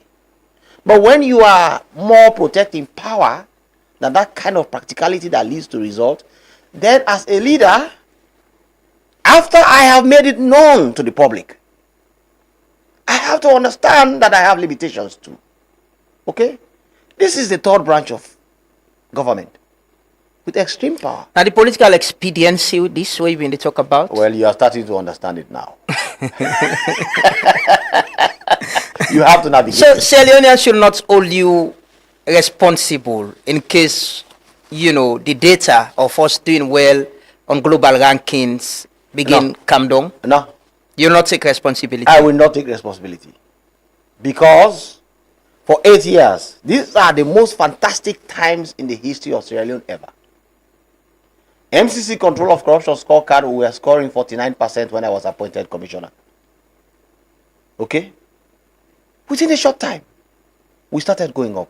We have been scoring above 70 since. We even went as far as 83, the highest ever in the history of this country. Transparency International Index, we were at 130. Today, we are at 108 and 110. Okay? We've jumped over 20 places upward. Afrobarometer measurement of corruption says that Sierra Leone is one of 6 countries in Africa where the citizens believe that at least something is being done about corruption and they are happy about it. Okay, one of 6 countries in the entire Africa. In those days, we were the most corrupt country. In 2013, we were branded the most corrupt country in the world. Not even Africa. I am satisfied that my leadership, working with President Bio and his team, has changed the story of Sierra Leone in a way that was unimaginable. And I will continue putting in the effort. But when people target that kind of data with issues like power, controls, and things like that, and things start slumping, I will not take responsibility for it. And I am repeating that if we do not handle the Auditor General's report well, that is going to happen. And when it happens, it will not be a Benkaifala problem. It will be a problem that happened because we chose power over common sense. Is this a power fight or personality fight between you and Honorable Tawa? No. In fact, let me tell you, Honorable Tawa and I are great friends. We talk, we meet, we joke, we share ideas. I have known Honorable Tawa. We were in college together. He was our goalkeeper. I always laugh at him. Okay? I have known him when he was at Skybank as an ordinary banker. We are friends. Even now, we are friends. So it's not a power fight. But what's not the problem for collaborate? You've been this for your friends. Because Honorable Tawa also is not alone, right? He's in a parliament. The man is representing his parliament. You look at something about parliament. You doubt the level of openness to transparency and accountability? No, not at all. In fact, parliament has been rated as one of the most transparent parliaments in Africa. I just think that on this issue of Auditor General's report, we just need to collaborate better. That's all. But for say I doubt their openness and transparency, no. They have a fantastic leadership. Is it you? I have been here talking to you about how you say it is beyond the issue of collaboration. Is beyond Honorable Tawa. I think say it is beyond Honorable Tawa. I mean, Honorable Tawa is also working in the system, right? He's part of a committee. He's a public affairs committee. He's not the only one there. You had a very good relationship with the speaker, who is Honorable Singapore, who was chair of that committee when a speaker now. One could expect, say, you go get that kind of support there, you know. Leadership styles within the leadership of parliament. Look, leadership styles change. Even President Nkrumah and President Bio are not the same people. Okay, they have their own approaches to things. The same thing, the commissioners that were anti-corruption commissioners before me and myself, there could be changes in the approaches to things. So leadership styles change, but all I am trying to say, I don't want us to make this about an issue of me and Honorable Tawa. It goes beyond that. It's about our respective institutions really finding a common ground to make sure Sierra Leone wins. What do you think, say, now the main driver for corruption as well? I know you've been talking about salary. I can recall there is a Liberian who wrote an article referencing you as one statement where you've been make about improving welfare of people where they work, paying them, living wage and all of that. But 8 years in this job, what do you think, say, that the main driver of where they push people into be corrupt for involving corrupt practice and salon? I think, say, you see, that's a huge question that needs to be unpacked. A lot of things they push people for be corrupt. Okay? One of them, many factors there, but the first one, the most significant one, is the incentives them for making them be corrupt. And in those incentives, in Sierra Leone, the leading ones are low wages, desire for housing, low wages, desire for housing, and pressure. Pressure to prove to other people that their position is worth where they are. They go to church, the pastors, oh, Director General. When they start making pledges, you are the first person they call, or Director or Ministry of this. Come and pledge. Okay, that pressure is there. So if you don't have money sitting somewhere to be able to satisfy that pressure, then you'll be embarrassed in church, in a mosque, in a public gathering. Even when we go to these programs, the first thing they do is to start shouting your names, to give money and things like that. So the key drivers of corruption in Sierra Leone is low wages. Somebody is not earning much, so they want to subsidize their living by taking from other sources, bribery and other things. The second thing is the desire for housing. Okay? People, public servants, we don't have low-cost housing. We don't have housing provided by the state that is subsidized. So everybody wants to build a house because the rent is extremely expensive. Yeah. It's crazy. Okay? So when you are in a position, the first thing you are thinking about is to make sure that you don't face the embarrassment of a landlord coming to take from you, that your savings don't go to somebody who is sitting down somewhere just waiting at the end of the month. You want to. But some people get housing allowance, right? The people wait on their points. Like ministers, don't they? Some of them do. Yeah, but that housing allowance is supposed to make you pay rent. Okay, so you get 16 million housing allowance for the year, or you get 5 million a month. It's supposed to just accumulate for you to pay rent. Okay, so but you want to build a house. Iron rod, 1 ton iron rod is 27,000 leones now. Okay, 1 ton. Okay, to build an average house, you are going to need probably 35 ton iron rod. Okay, just an average house, a one flat, nice one, or just a 1 story. Okay, so basically you have to subsidize it by taking money from somewhere else, and that pressure is what is causing problem. But you have a choice, right? To choose to serve and maintain waiting you get. Oh yeah. Usai, where do we bring morality in public service as well? And I go ask you this question for you. The problem, the thing that we do highlight so about, the drivers for corruption, is it about leadership or peopleship? Now you want to go into my philosophy.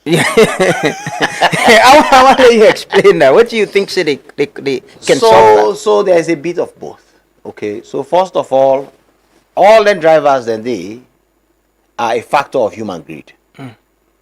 Okay? And the only way for control human greed is for leadership to take action to support them.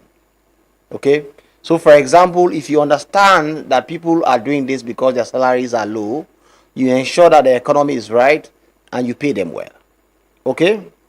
If you also understand that there is a pressure, societal pressure on them, you make sure that there are other ways for their lifestyles to be subsidized. Okay? And for example, that is why in Kenya, for example, they have a lot of public housing where public officers occupy and they pay over a period of time and it becomes their property by the time they retire. Okay? But the state cuts from their salary. That kind of man is not going to be under pressure because all he needs to do is to make sure at the end of the month they cut 5 million leones on his salary. He receives the rest of the money, 25 million leones, and he lives his life knowing that by the time he gets to 60, he has a house to house his family. Okay? Now, if we want to change the story of Sierra Leone, we have to introduce those. But then, and where I am saying is a factor of leadership, you now come with the most powerful part of it, accountability. Okay? I am a man who always believes in discipline. I believe that we give too many excuses for our problems in Sierra Leone. I believe that our leadership style encourages corruption. In what way? The laws that we are passing are too weak. Okay? Here is a place where you have to kill dog for dog to know that there is death. Like you put those teachers in a cotton tree? You have to be draconian with our people once you create the right environment. If not, for example, examination malpractice, I had the president bemoan it recently in the town hall. In the town hall, and he spoke very well about it. But also you can see the deep concern he has as father of the nation against what is happening. You think that's something we should be babying? That is the type of things. And you see, societies change behavior by the kind of punishment they are ready to implement against that thing. Okay? When we wanted for men to stop sleeping with babies and other people, what did we do? What is the punishment? We made it draconian, not so? Yeah. Not so? We went as far as interfering with the constitutional provision to say they should not even give them bail. Civil society was after the judiciary. Why should the Chief Justice say so? They said they should not even give them bail, and it stood. That reflected how we felt about that issue. We are talking about examination malpractice. Teachers are going. Teachers who should protect academic integrity are the ones making money out of it. They are selling exams. They are giving students papers. They are sitting answering for them. They are making special room for them. They are making special, their offices, principals are making their offices examination halls for malpractices. You think those are the kinds of people that you should just be, we think this is wrong? No. Make it 10 years imprisonment without bail. You think and the trial should be summary. It should not take more than 2 days to try that kind of person. Okay? If you do that, people will run away from examination malpractice in this country. You think with problem na leadership? Leadership is a reflection of society. People lead by example. You already know, you've been my friend for a very long time. You already know my philosophy about this. I think that Sierra Leone fundamentally has a people problem. Why? Why is it the people? Allow me. Okay? The whole peopleship doctrine, which myself, David Senge, and others have been preaching, which we have developed, is to say we have to speak to our people. We have to elevate their mindset to a particular level so that the change that leadership wants can take root. Okay? But because the conversations we have a lot in Sierra Leone is about leadership and leadership and leadership, the people have become complacent. They think that they have no fault. Okay? When they go stealing electric cables and blaming it on their hunger, we say it's leadership. Okay? When you put pump, they cut the cable just for somebody to put water in his own cup, we say it's leadership. Okay? When they are doing examination malpractice everywhere, parents are fighting examiners for their children to spy. They are collecting money like a collection box. We say it's leadership. When they are taking dirt from their homes and throwing it in the streets, instead of putting it in designated areas, we say it's leadership. Most importantly, when they have allowed their own moralities to drop so badly that they are not training their children well, they are not training their families well, they are not ensuring that leadership starts from the home, we say it's leadership. So my philosophy on this, and I share this with David Senge, and we've written about this, and you know that part of the reasons why we had a clash in the Renaissance movement was on this philosophy. My philosophy on this is, when, for example, Wole Soyinka wrote, I think it's Chinua Achebe, who wrote, I think it's Arrows of God, who said that the problem is Africa is leadership, leadership, leadership. I said, no, the problem of Africa is partly leadership and part people. Because the leaders have responsibility. They have to change the story of their country. They have to lead their people. They have to have the vision and direction. But the people have to buy in and support the leadership for the country to move in the right direction. Okay? When I said this, they said, oh no, I'm blaming the people. I'm not blaming anybody.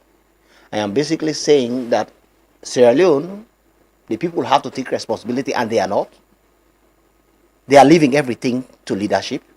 But that does not mean leadership itself does not have a problem. But that's the point. You're so now let me come leadership. to leadership. So let me come to leadership. Yeah. You need to provide the leadership for the people to follow. Like what you do now, ACC, right? Yes. If you've been candid and not provide the right leadership, yes, you know they go work on time. Let me tell you, it is you know they declare your assets. It is more nuanced than that. Yeah. Okay. Now, bad people can sabotage a good leader. Bad people can undermine a good leader. Okay? And we make leadership look like it is the panacea. It is not. Okay? Because leaders operate within rules. Who sets those rules? It's the parliament. Who did the parliament represent? The people.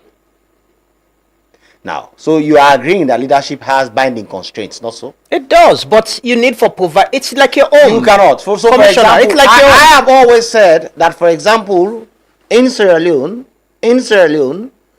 our laws should be more drastic than they are. Okay?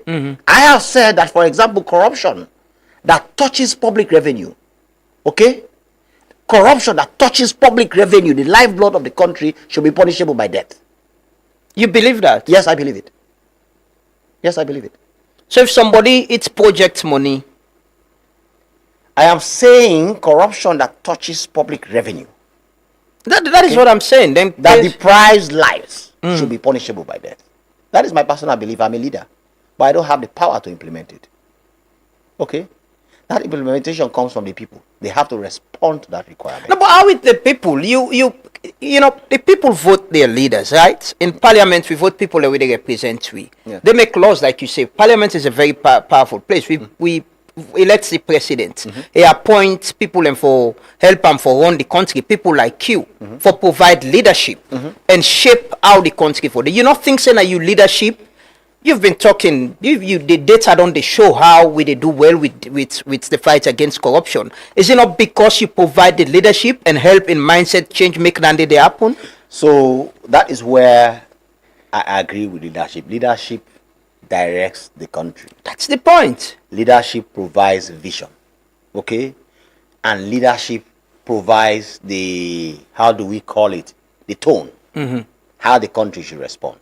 Okay, so for example, if you are a leader and you are a good example, naturally those who follow you respond to that example. Okay, if they know that you are a no-nonsense person, they themselves tend to imbibe the attitude of no-nonsenseness. Yeah. Okay, so I agree, but all I am saying that it is a binary, and that is where I disagree with some of you. My view is a binary. Yeah. A responsible leadership, so competent, capable, has the courage and ability to bring about the visualization contained in his vision, and a responsive people and responsible people. So, and that is where I've disagreed. Even in the Renaissance movement, you were there. Yeah. That is where we had disagreement. Now, that part that has to deal with the responsive and responsible citizenship is what they don't want me to talk about. Yeah, but people will be responsible That with is the kind the part- leadership that they can get. is- No, it's not true. They do, they can. No, it is not true, Lamrana. Okay? But we've seen that with you. Use yourself as an example. You know that you use yourself as an example? Yes, I am an example. So now because you provide the right leadership, people have been responsive. You had people who even support you, putting people out in the street, their teachers, people will say and agree, say, yes, this should happen. Set an example. Yeah, but people wanted my head cut off. Yeah, but that's it. You People know, campaign. but leadership, but that is leadership. Leadership, you don't agree, say people should disagree with you. You don't agree, say people should disagree with you. I sat down for 3 days monitoring social media. I saw my own friends write against me. Okay? I saw people who have known me for years on a WhatsApp group of my peers, my colleagues, okay, with whom we spoke about these things, about how to hold this country, about strong leadership, about holding people accountable, about not babying corruption. Okay? When I did that act was an eye-opener for me. I sat make down, you slow down? I sat down and watched people who have never posted on Facebook post 5 days in a row. Every day they have a long article writing against me. Okay? And I saw the president apologize on national TV. And the entire hall clap and appreciate that. And I saw my own friends speak about it against me. Now, you are talking about leadership. That is a classical example of a leadership people conundrum. When Lee Kuan Yew wanted to change Singapore, okay, the people responded. In one generation, he changed the story of Singapore, okay, because he did not just come to say we are no longer going to have we are no longer going to have 4 languages in Singapore. We are only going to speak one language, and everybody said, "Who's can man this?" And they started speaking their language. They accepted that, yes, let's speak one language. Okay. When Kagame said in Rwanda that we are not going to have tribe anymore, there will be no Tutsi or Hutu. I have gone to Rwanda 5 times. If you ask somebody what is your tribe, they will respond to say, I am Rwandan. Okay? That is a responsive citizenship. And this is what I am saying. And I have had challenges with this, my colleagues, but because you are in the Renaissance movement, you know that we are fighting over this, and you've now brought it on live national radio, and we are discussing it. Until we create a responsive and responsible citizenship to respond to responsible leadership, there will be a disconnect, and that is the disconnect that Sierra Leone is having right now. You put cables for electricity, they cut it. And they blame the leadership because there's no light. Okay? You put pipe for water to transfer, they break it. You make a good road, they throw dirt in it. You make drainages, they put dirt in the drainage. Okay? You set up a proper education system, you call it free quality education. They start mobilizing parents to collect money like collection box, to organize examination malpractice so that they challenge the quality in the free. Now, leadership has to either be drastic about this to bring the people and their mindset to where works for this country, or we all can sit down and we continue this the leadership blame and nothing changes because the people themselves are not changing. You know, one person with the whole leadership accountable. Let's watch this video quickly. Some time ago, you the old leadership accountable. We can talk about that. Then we go back to the issue in the fight against corruption as we try for close. So just watch this video quickly. Good morning, compatriots. My name is Francis Ben Kaifala, and I am Renaissance. The Sierra Leone Renaissance movement has called on fellow Sierra Leoneans to wear black on Monday. We call it Black Monday. It's the Monday where we are supposed to show our dissatisfaction at the way the country has been run. Since independence to date, the Sierra Leonean has had a life that is less than what we would desire. We wake up in the morning worrying about the basic things that the rest of the world has forgotten. We worry about electricity, we worry about water supply, we worry about food, we even worry about security. Successive governments have failed us. This is the time for the Sierra Leonean to refuse to accept less and request more. We have to show our leaders that poverty is not a way of life. It is something which is man-made, and men all over the world have fought to change it. In Sierra Leone, it seems things cannot get better. Why? Why do people vote governments? Governments are voted to make the lives of their people better. If they cannot make their lives better, then that is a failure of social contract. And when there is a failure of social contract, the counterparties. Failure of social contract. People vote their government. Government gets a responsibility. The people gives power. Here was you believing in holding leadership accountable. Leadership should show up, should address the problems. Waiting on change. Nothing has changed. I am the same man. I have the same mindset. I have the same belief. I have the same courage. So really, when people think they share this video around as if I have changed, what has changed about me? No, but the argument is about peopleship. It's only people should be for support government. People for come this way. Yeah. It's not much about the leadership failing. That was what you were saying. Yeah. Since independence, leadership don't fail. Yes. You agree say leadership continues to fail? I agree say leadership is still a challenge. But not failing. A lot is no.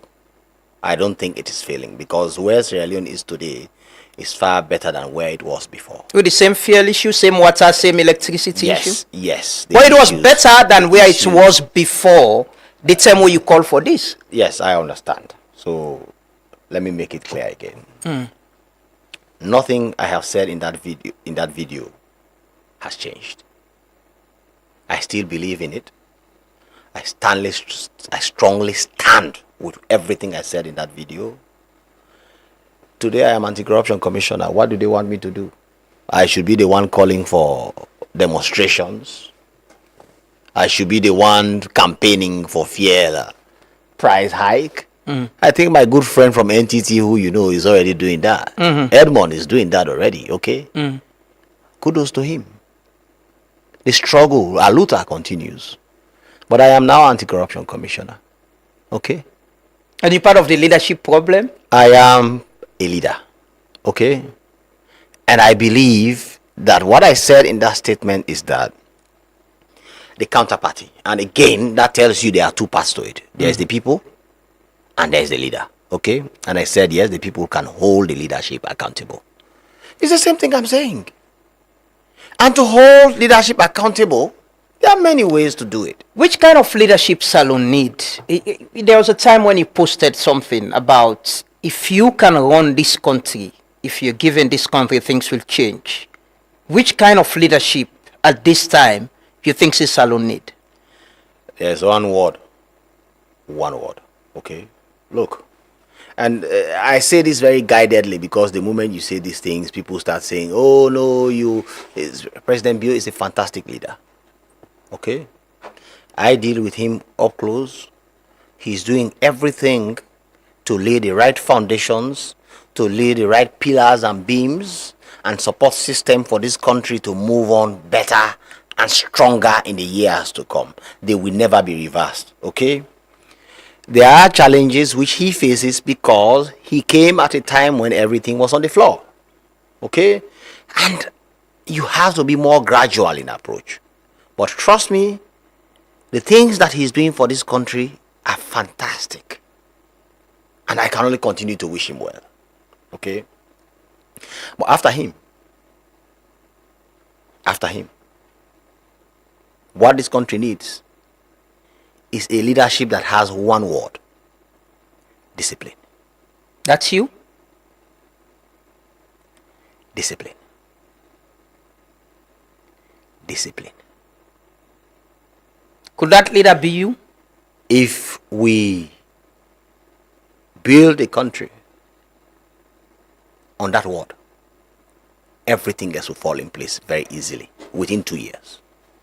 So could that leader be you? I am a Sierra Leonean. I am here. If the Lord falls on me to be that leader, why not? But I don't have to be in that role for that to happen. All I am saying that whosoever picks up from this fantastic job that President Bio is doing should have one campaign message, one word: discipline.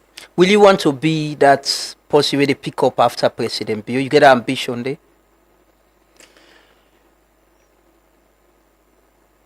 Like I have said, President Bio is a fantastic president and it's difficult to fill his shoes, but he has to go. Because he himself has said that after 10 years, he wants to rest. Okay? And the Constitution also binds him not to move forward. Now, in that space after him, okay, I am now 40 years. Okay? I have learned and experienced under him. I have led one of the most difficult challenges in this country. All these people who occupy these other positions, you hold one position, one there, there's no controversy, really, you are just, nobody really cares about you. And you suddenly think that you can become president. You've not had a challenge. You're more prepared for succeed President when you occupy a position like the anti-corruption commissioner, there can never be a better preparation to deal with the challenges of this country than that. And you see yourself as one that person? So, therefore, if in that future I am called upon to lead, why not? But sitting here now, in this interview with you, all I care about is leading the fight against corruption. But you get the ambition. Is that an ambition? Every man has an ambition. I'm asking you now. Francis Ben Kaifala Esquire, the dangerously educated Sierra Leonean. We don't lead the fight against corruption for 8 years. You say you've been prepared. You don't train under President Bio. You get the ambition for be president of this country? Look, Lamrana, by next year, I will be 20 years at the bar as a lawyer. And I will be below 43 years. I can be a lot of things. Including the president of this country? I can be Attorney General. I can be Chief Justice. I can be a Supreme Court judge. There will be no limitation into the offices I can hold. I can be president. Which one you prefer? Which one then are you scale? The one scale that of preference. The one that God has marked for me. That is the point. So people don't get this point. They think that you should come and sit down on a platform like this and declare, I want to be president, as if it's just like that. Yes, if the presidency comes, why not? But I'm not sitting down every day waiting to become president. I want to be part of the continued story. I want to be part of the continued effort that changes the story of Sierra Leone for good. That capacity to do that is a spectrum. And there are many positions in that spectrum. I could be Speaker of Parliament. I could be Chief Justice. You need to be member of Parliament before you be Speaker. No, of that's Parliament. not true. No, that's the law. That's their law now. No, you should have served. It's one of the parts. They don't amend them. They amend them for make sure say a parliamentarian can't get there. Yeah. Okay, but that does not mean you have to be a parliamentarian solely before you can get there. Do you intend for resign as ACC commissioner for the flag bearer race and become president of this country? I have not spoken about flag bearer race. No, I'm asking you. You get intention? No, if the lot fall on you, it come. You get this understanding that I want to be president. You intend for resign? Listen, I have made it clear. I want to be part of the continued effort to change the story of Sierra Leone. The capacity in which I do that does not matter. Okay? So, why would I want to resign to pursue one thing? But if the lot falls on me to be the next president, and if part of that consideration is to resign, I will resign. Because then it is not just some banter. It is now a project. Okay? Once I sit down here now, all I'm interested in is being anti-corruption commissioner and continue my tenure. How you separate your role as an independent, anti-corruption commissioner that is not affiliated to a political party, a political campaign? The first lady attend your wedding and the reception, and we've been covering at the media. I say publicly address you as a brother. When I get this kind of relationship with where you can wish them happy birthday, say good things about her. Where do you draw the line as an anti-corruption commissioner from your relationship with politically exposed people and people where you get a tendency for investigative, they're involved in corruption, and there is not this public assumption that you already get affiliation and connections with them? Well, the People's Commissioner is the People's Commissioner. When I took this role, I did not take it to be like other people. I have no plans to be like other people.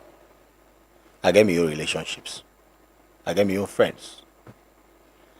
And it can't turn out, say, at this age, I get a lot of them in various positions. Okay? Say the Minister of Information, for example, is my very best friend. Okay, he's a brother. People like Napoleon are brothers who've come a long way. I write about them on social media. Okay? The First Lady is my sister. She has been. She has stood there with me. She has stood there by me. And it turns out that she's first lady. Yes, well and good. Okay. Well, that's why you defended her when the issue of various people who occupy various positions have always been my friends and brothers. They remain my brother. But when it comes to my role, and that is where the call of duty is very important to me, I am capable of separating my role from my personal relationships. I've had situations where my personal relationships have clashed with my duty. And if you speak to those people, they will tell you that I'm a different animal when it comes to duty. And I always tell my friends, do not put me in a position where I have to take decision on you. Avoid it. So if you are my friend and you know I'm anti-corruption commissioner, don't go and be corrupt and you think that you're going to use friendship. At the end of the day, it will not work. I will investigate you. You think this fight, your role and position, come with some moral values on how you relate with people publicly? I think say me fight and me position come with constraints. But those constraints do not negate my relationships.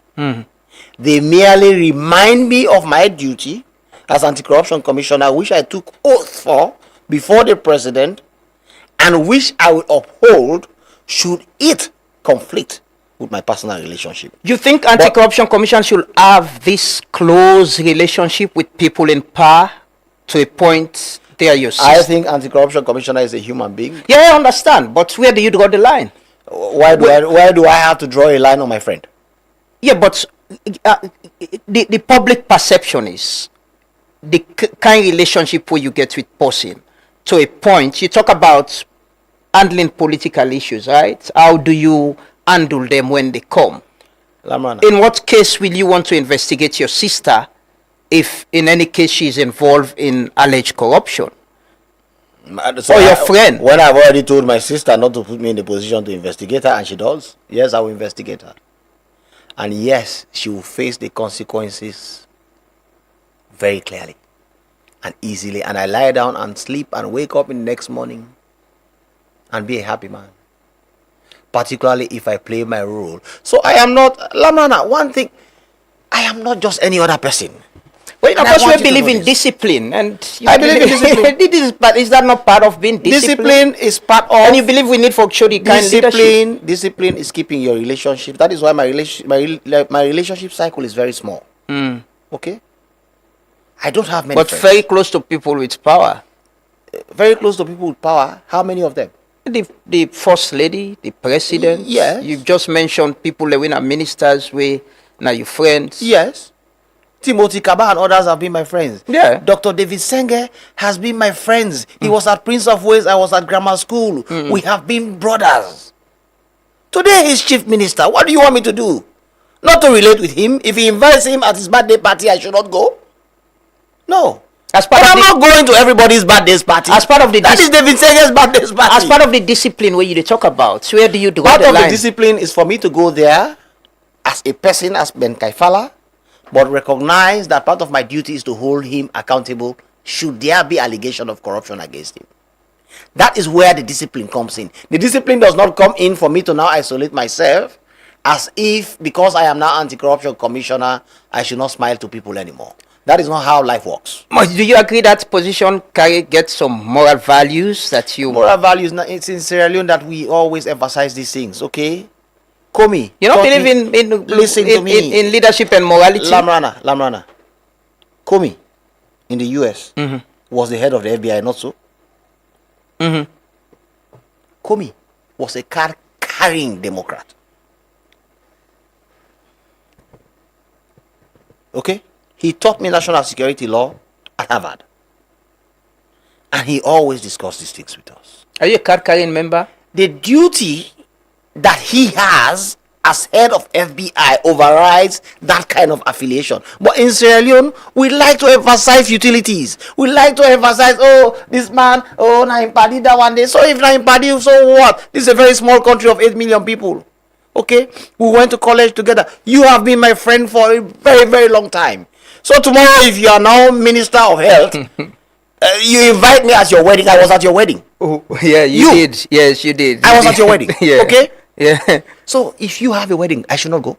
Because I am now. So if you become president, I will still be your party, right? Yes. We are still friends. Yes. Yeah. If I become president, I am not saying as a journalist you should not scrutinize me. And that is why people who know me, I don't take life personally. Okay? I have my friends criticize me and I relate with them wonderfully. I have people who say very vile things against me. I don't react to it. Okay? Because I understand the call of duty. The same way I am anti-corruption commissioner and I have to hold people who are close to me accountable, it's the same way those people have a right to hold me accountable, and it does not break our relationship. I think you're on record of saying you're a card-carrying member of the SLPP, right? I'm never on record of saying that. But you're not a party member? Party member? What is the point of that? Whether you're a party member or you not join any political party, you know, affiliate to the ruling party, the SLPP? I think there was it not, I don't know if Ibrahim could look for that video. Was it not Paran who came out and said, no, you know, we are saying, you know, a member of the party? But Paran, I get the entire conscience of everything. He's the Secretary General. Listen, you see, this is why I have said, we emphasize the things that need not be emphasized, okay? We focus on the things that do not need focus, okay? Those things are unimportant to who you are as a person and what you do. Are you a member of the SLPP? If I'm a member of the SLPP? Yeah. I'm anti-corruption commissioner. Why do you want me to come and sit down to discuss politics? No, I'm asking. No, ask me. You know, you just give example with the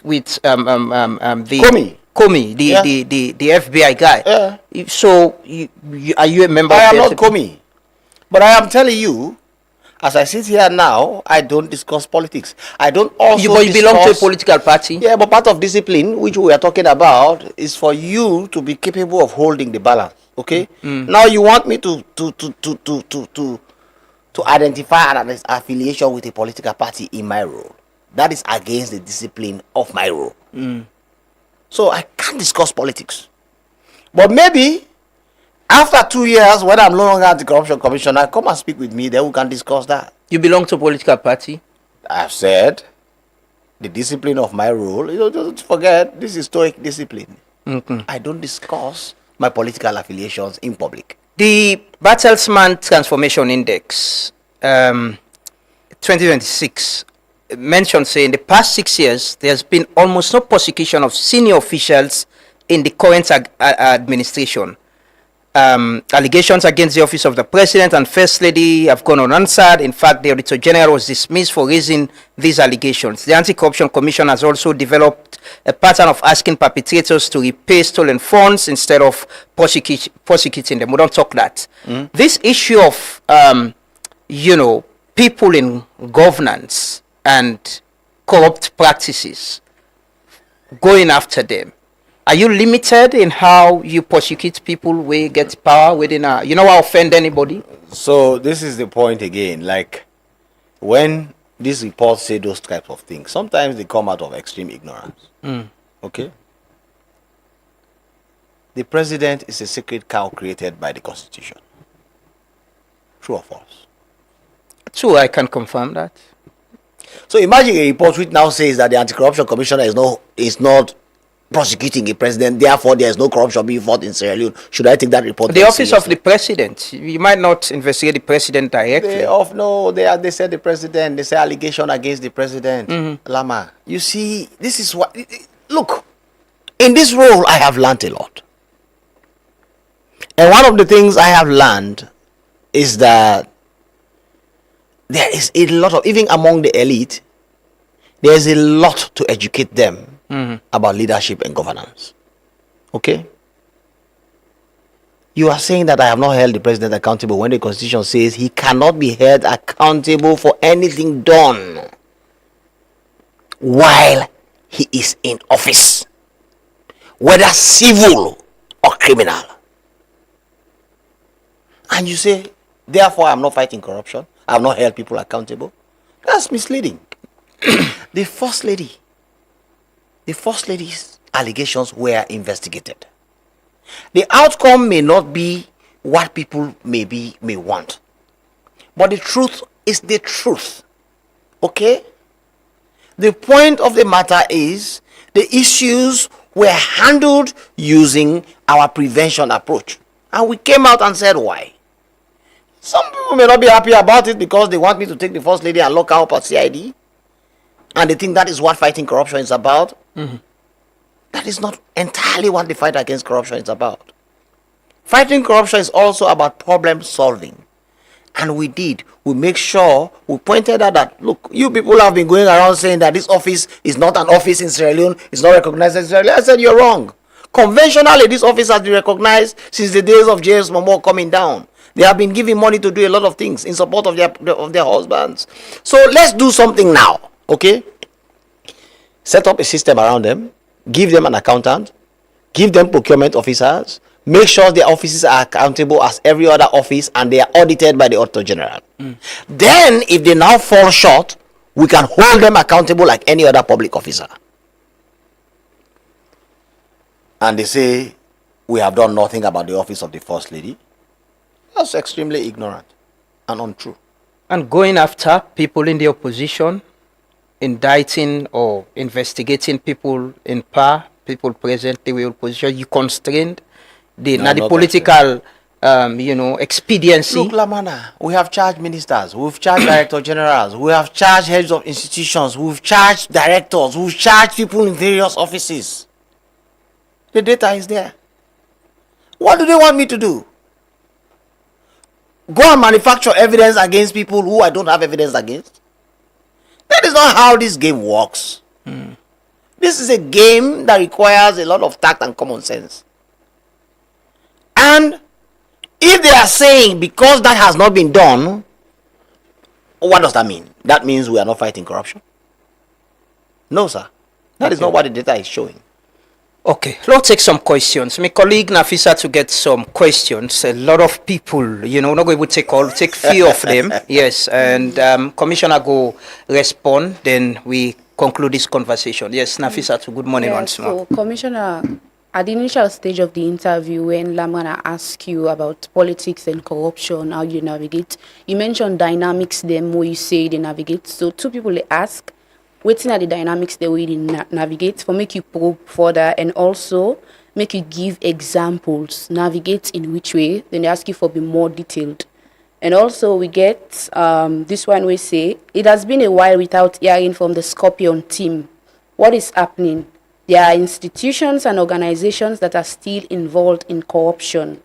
Then we get this other one we say, as ACC commissioner and an officer of the law, he was armed with the tools he needed to address corruption by teachers and exam malpractice in a lawful way, not to himself violate the constitution by parading teachers at the cutting tree. Just as he has a responsibility to hold others accountable for corruption, the public, and the president who appointed him, he has a responsibility to hold him accountable for wrongdoing. Should we apply a double standard? Or should he be above the law? There is also another one we say, okay, how will the public ever know when corruption occurs if the relevant information can only be accessed by the employer, the president, and his employee, the commissioner? That makes the law appear to be deeply flawed. Yeah, those are the questions. Okay, Commissioner, some of you can just generally respond to them. Of course, the person talk about navigating. Navigating is part of leadership. It's about how you now handle the dynamics for make sure that things don't go out of hand. So, for example, part of navigating, for example, if the president has concerns about a particular investigation, it is his right as head of state to raise those concerns with me. It is also my responsibility to clarify to him why this particular investigation has to go on. And most times he will say, okay, I have understood you, this is good. So that's navigation. That is not the kind of navigation that is on camera. That is not the navigation that is done in public. That is more a meeting between myself and the president. It's the same thing.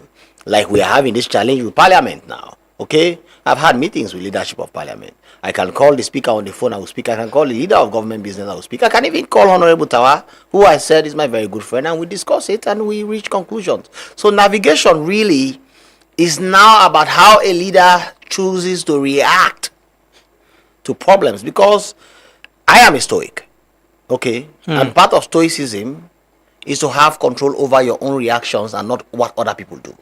Okay, so in your own domain, you are a sovereign and you can do a lot of things in that regard, and that is what I believe in. Okay, so it's about what I do, not what other people do. That is why most times people, oh, this person is saying this, I just ignore them. So that is how it works.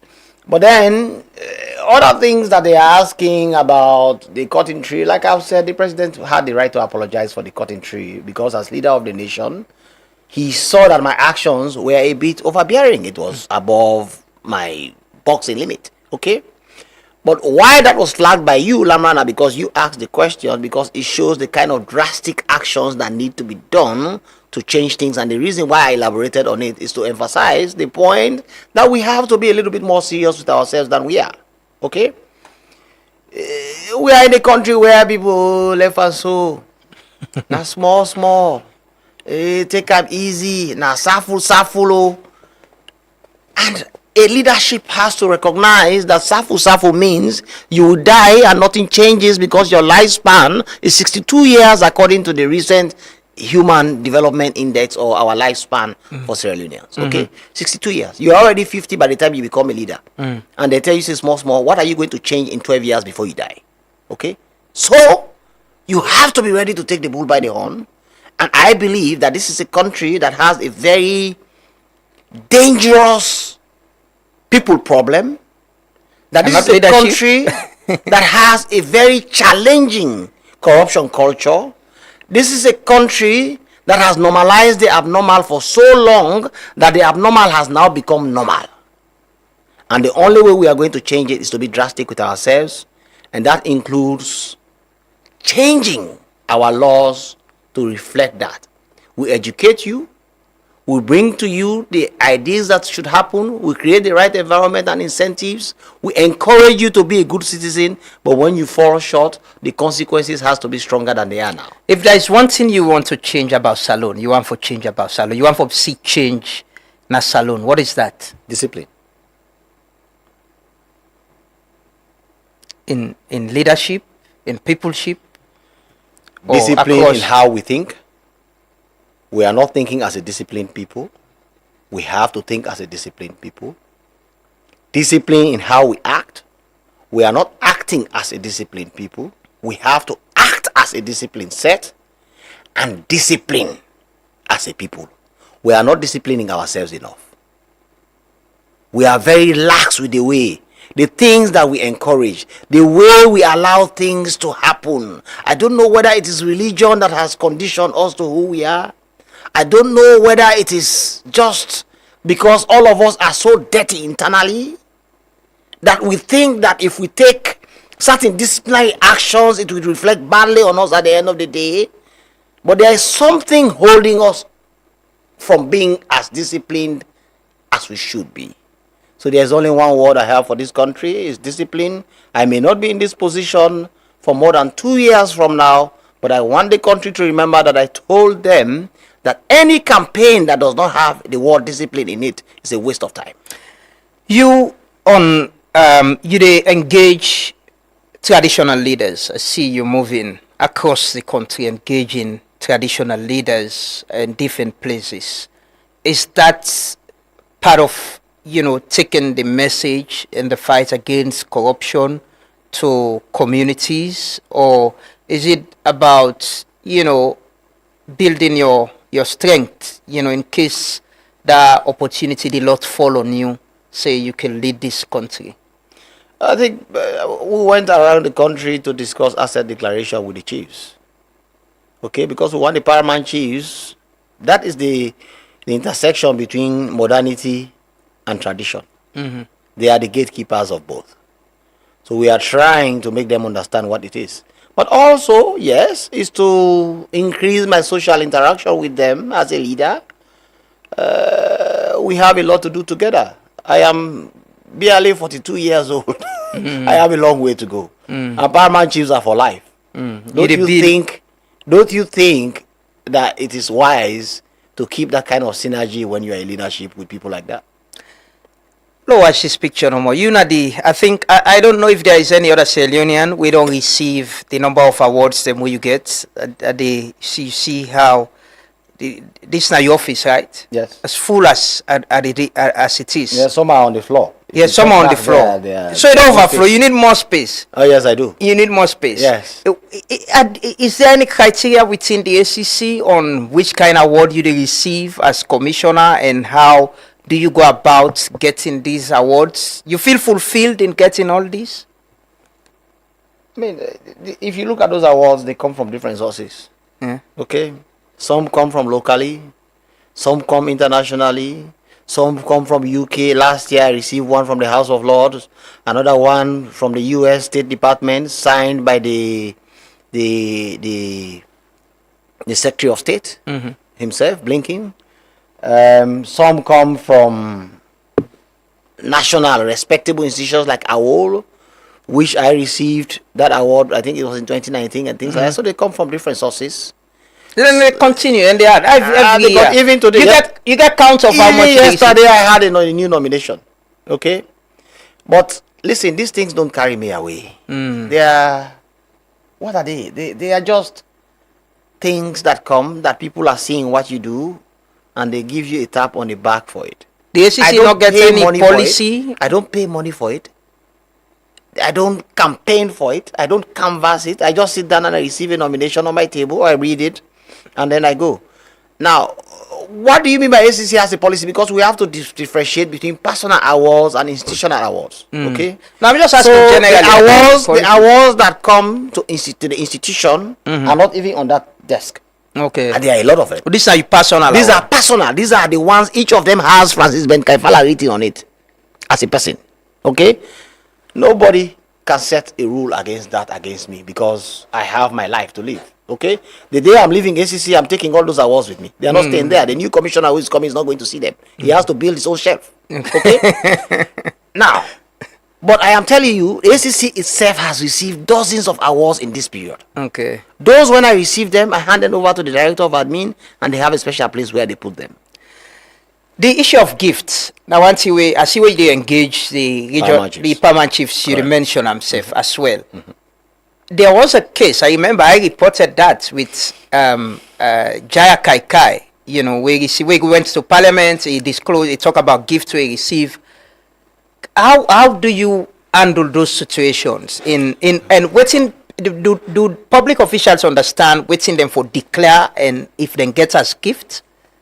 Yeah, they could declare. But and what saved Jaya Kakai was he actually declared those things in his declaration. Okay. We came out with a report now. Yeah. Which is on. He declared it and said, and he called them a gift. Okay. And we asked him who we got the gift from, and he identified the person. We got in contact with the people, and they confirmed. And this man said, this man was my lawyer when I was in Boston. And now he's in that position. He told me he does not have cars. I'm a dealer in cars. I do all these things. And I told him, what do you want? He said he wants a G-Wagon, and I sent him a G-Wagon. Okay? Now, at the end of the day, if even we have doubts about these things, when we have done our due diligence, we have to give the benefit of that doubt to that public officer. Because at least there are certain things to his credit. One, he declared it. Two, don't forget this thing came out in Parliament. He went to Parliament and disclosed it in Parliament as a person. So he was not hiding. Three, the person he gave us, we contacted the person, and the person responded with documentation and information. And we came out with it to the public. I know the public always wants blood, but we have done our best. What's the threshold of what's to declare? You can declare anything. If they give me cow safe, like if you go work so then give you goods and give anything cow. Above value of 5 million, you should declare. And are they adhering to that? What? The officials, and they adhere to that? When it comes to gifts, they are not adhering to it. That's why we have ramped up public education on gifts. They are not adhering to the gifts part of it. But when it comes to the asset declaration part, like houses, cars, certain movables and immovables, yes, they are adhering to that largely. That is why we have a 90.6%, 96.6% declaration rate. Finally, Commissioner, we end on this question where they ask. I get two questions, but I ask this one first. Waiting at the stage of the investigation of former President Kuma and Dr. Samora Kamara. Dr. Samora Kamara's investigation was charged to court. It was tried. The judge has withdrawn the file for judgment. deliver the judgment yet. So a day before, the Honorable Justice Fisher in the High Court. So basically, we don't play all we own part. We have no role to play. Nothing. Apart from remind the judge, say, this case here, when we get judgment. Former President Ernest Kroma investigation was completed. But then, again, a lot of other things came up, which we needed to verify, some of them out of the country, which we have not done yet. So that file is still under review. So that's where both are. I understand there are plans, there are engagements to get him coming back home. If he come on, they open up the investigation day? No, the investigation has never been closed. Even when he there, the investigation was closed. Is he still being investigated? As long as we don't give conclusion, the file is there. That's how it is. Okay. Finally, you convince and believe, say, you're winning this fight against corruption in this country? I convinced and believe, say, there's a lot of progress we don't be made since I become commissioner in 2018. And we are heading in the right direction. Okay? The indexes are responding properly. All of them are moving in the right direction. All of them are moving upwards. The culture in the country is shifting. People that not get excuses again, I not be no. If person do it means it mean, because we have ramped up public education and a lot of understanding of issues of corruption is now out there. The culture itself is shifting. Then there's the way people that they just go public, but you just take a no more with impunity. No, and also that they do harm, but if they do harm, they know that there are consequences and there will be action taken. I believe we are winning, and that is what winning means. After 2 years, when you go down left this job, what do you go lay this country remember you for? Well, let the country remember me for somebody who come at a very difficult time and do in very best for change the story of the fight against corruption in Sierra Leone as a leader. Let the country remember me as a disciplined human being who sacrificed himself that the country can survive. Thank you so much, Francis Ben Kaifala, Commissioner of the Anti-Corruption Commission. Thanks for your time. It's been an interesting conversation as always. You don't talk, I remember the last day I interviewed, I've been the hot seat. Hot seat, yes. Yes. But thank you so much for joining us this morning. It's always, we always disagree on peopleship and leadership. You know what I mean? Let me just believe it's leadership. Leadership, now I'm going to change the country. But thank you so much. We'll take a quick break. Commissioner, they left with me and Nafisa to they can close the program. Continue for stay with me. 1961, them still not change the plan. Now all thing in now we on. Now we forbid the change what we want to see. From 1961, with all the dreams and no plans. Now we understand. Now we forbid the change what we want to see. Give we road for country. Now we running out of time. Now they wait for 1, 2. Every other day they get splendid. Red and green promises when all they ever gone true. Gay now utoni wa mulala. Gigi now utema we mojala. Now we millionaires and talents in the Sara. And we the youths and all understand the matter. No, you not good believe, say. So many good things there for we all. Do you understand not to you business? This time we the young got them for involved. So make we count 1 time. People could talk on the bad that's skin. So make we count 1 time. Should I say now we got that stand. We run out of time, so make up your mind. Now we forbid the change when we want to see.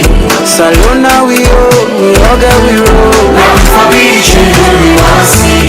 If we not let the flow, the waiting they go. Now we forbid the change when we want to see.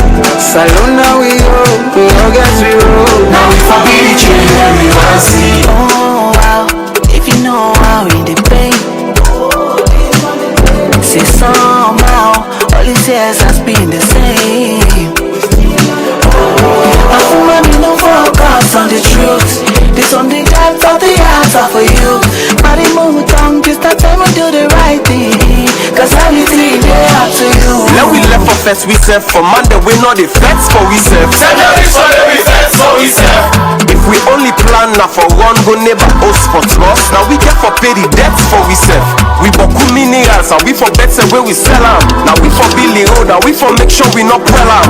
Grab what you come here make you tell them. If we want forget we freedom. Now me and you go get for B Mandela. B Mandela for salon. Not so region or party. This country na all my own. Not so family property. We go 2 steps forward. We can 10 steps back. Salon for be paradise. Not to pass we go na dirty. Okay, you go fix the road. Me go fix the lights. Other man go plant the rest. Fen water. Then we fix the pipe. Build the hose. So we not go want. From 1961, them still not change the plan. Now all thing in we on. Now we forbid the change what we want see. From 1961, with all the dreams and no plans. Now we understand. Say, now we forbid the change what we want see. Give we road for country. Now we running out of time. Now we forbid the change we want to see. You know, very interesting conversation as always with Francis Ben Kaifala, Commissioner of the Anti-Corruption Commission. Well, there is an information I want to share with you now. Just get some source. They inform me say there's been some ongoing engagement from the leadership of Parliament for resolve some issues between the former president, Dr. Anes Baikoma, and the government and President Bio. I even they understand say there were some meetings. According to my source, a very usual, reliable source, that there were some meeting in Nigeria some weeks ago and even recently on plans for ensure that he returns home, and we keep an eye on that. We understand say now the leadership na Parliament they lead that from the divide, the both side, and engagements they go on. So they keep an eye on that, and we go bring to more information as and when they get some. But what I can confirm according to my reliable sources that there's been some ongoing engagement and foresee how the former president could return home to Sierra Leone. We'll keep an eye on that. But now then the program, Nafisa, to you okay? Okay. Thank you for what I don't stay with we for the past 3 hours. Gladly for. So that 3 hours we do so. Wow. Man can keep count safe, you know? You know, since 6:30 and we're still in and close now. Yes. Thank you so much. Thanks everyone for being with us. Thanks to all our viewers and listeners. Thanks to my colleagues, the technical and production team. On behalf of my co-host, I want to thank you all. And we return tomorrow. Tomorrow, like I say, we get a conversation on cyber security and as well how to protect young people and how to protect ourselves, not only picking them, even we, you know, how waiting for protect ourselves online. We get a conversation on that tomorrow na the program. We get the experts them and we look at what the law say and what it go mean if you share somebody in nude video, in nude photo, you write something bad about person, we can get that conversation there tomorrow. So we'll meet back tomorrow. Have a lovely day and continue for Still Truth Media. Bye-bye. Respect to all massive and cool. It's been a long time you've been away from home. That's why me come back. When me sing things upon me bringing these conscious reggae vibes. Jah be my guide, Rastafari. Papa, you been tell we say, make we trust the process. But man, it is called the progress of the process. We are in suit and tie, and dirty character. Thief man, they all a thief now, the system batter. I, Rasta man, me know Eric Kokembu, me represent green, white and blue. That's what me have to do. You meet the water dirty, you know it make you settle. And then you jump beside, we don't dirty and more. Thief man, they all a thief now, the system batter. Salon they go behind, who that now we go believe. Who is the wrong side life, we dey live so. They all a thief, who that now we go believe. It's the wrong side life, we dey live so. Sorry, sinners.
This is Truth Radio, 103.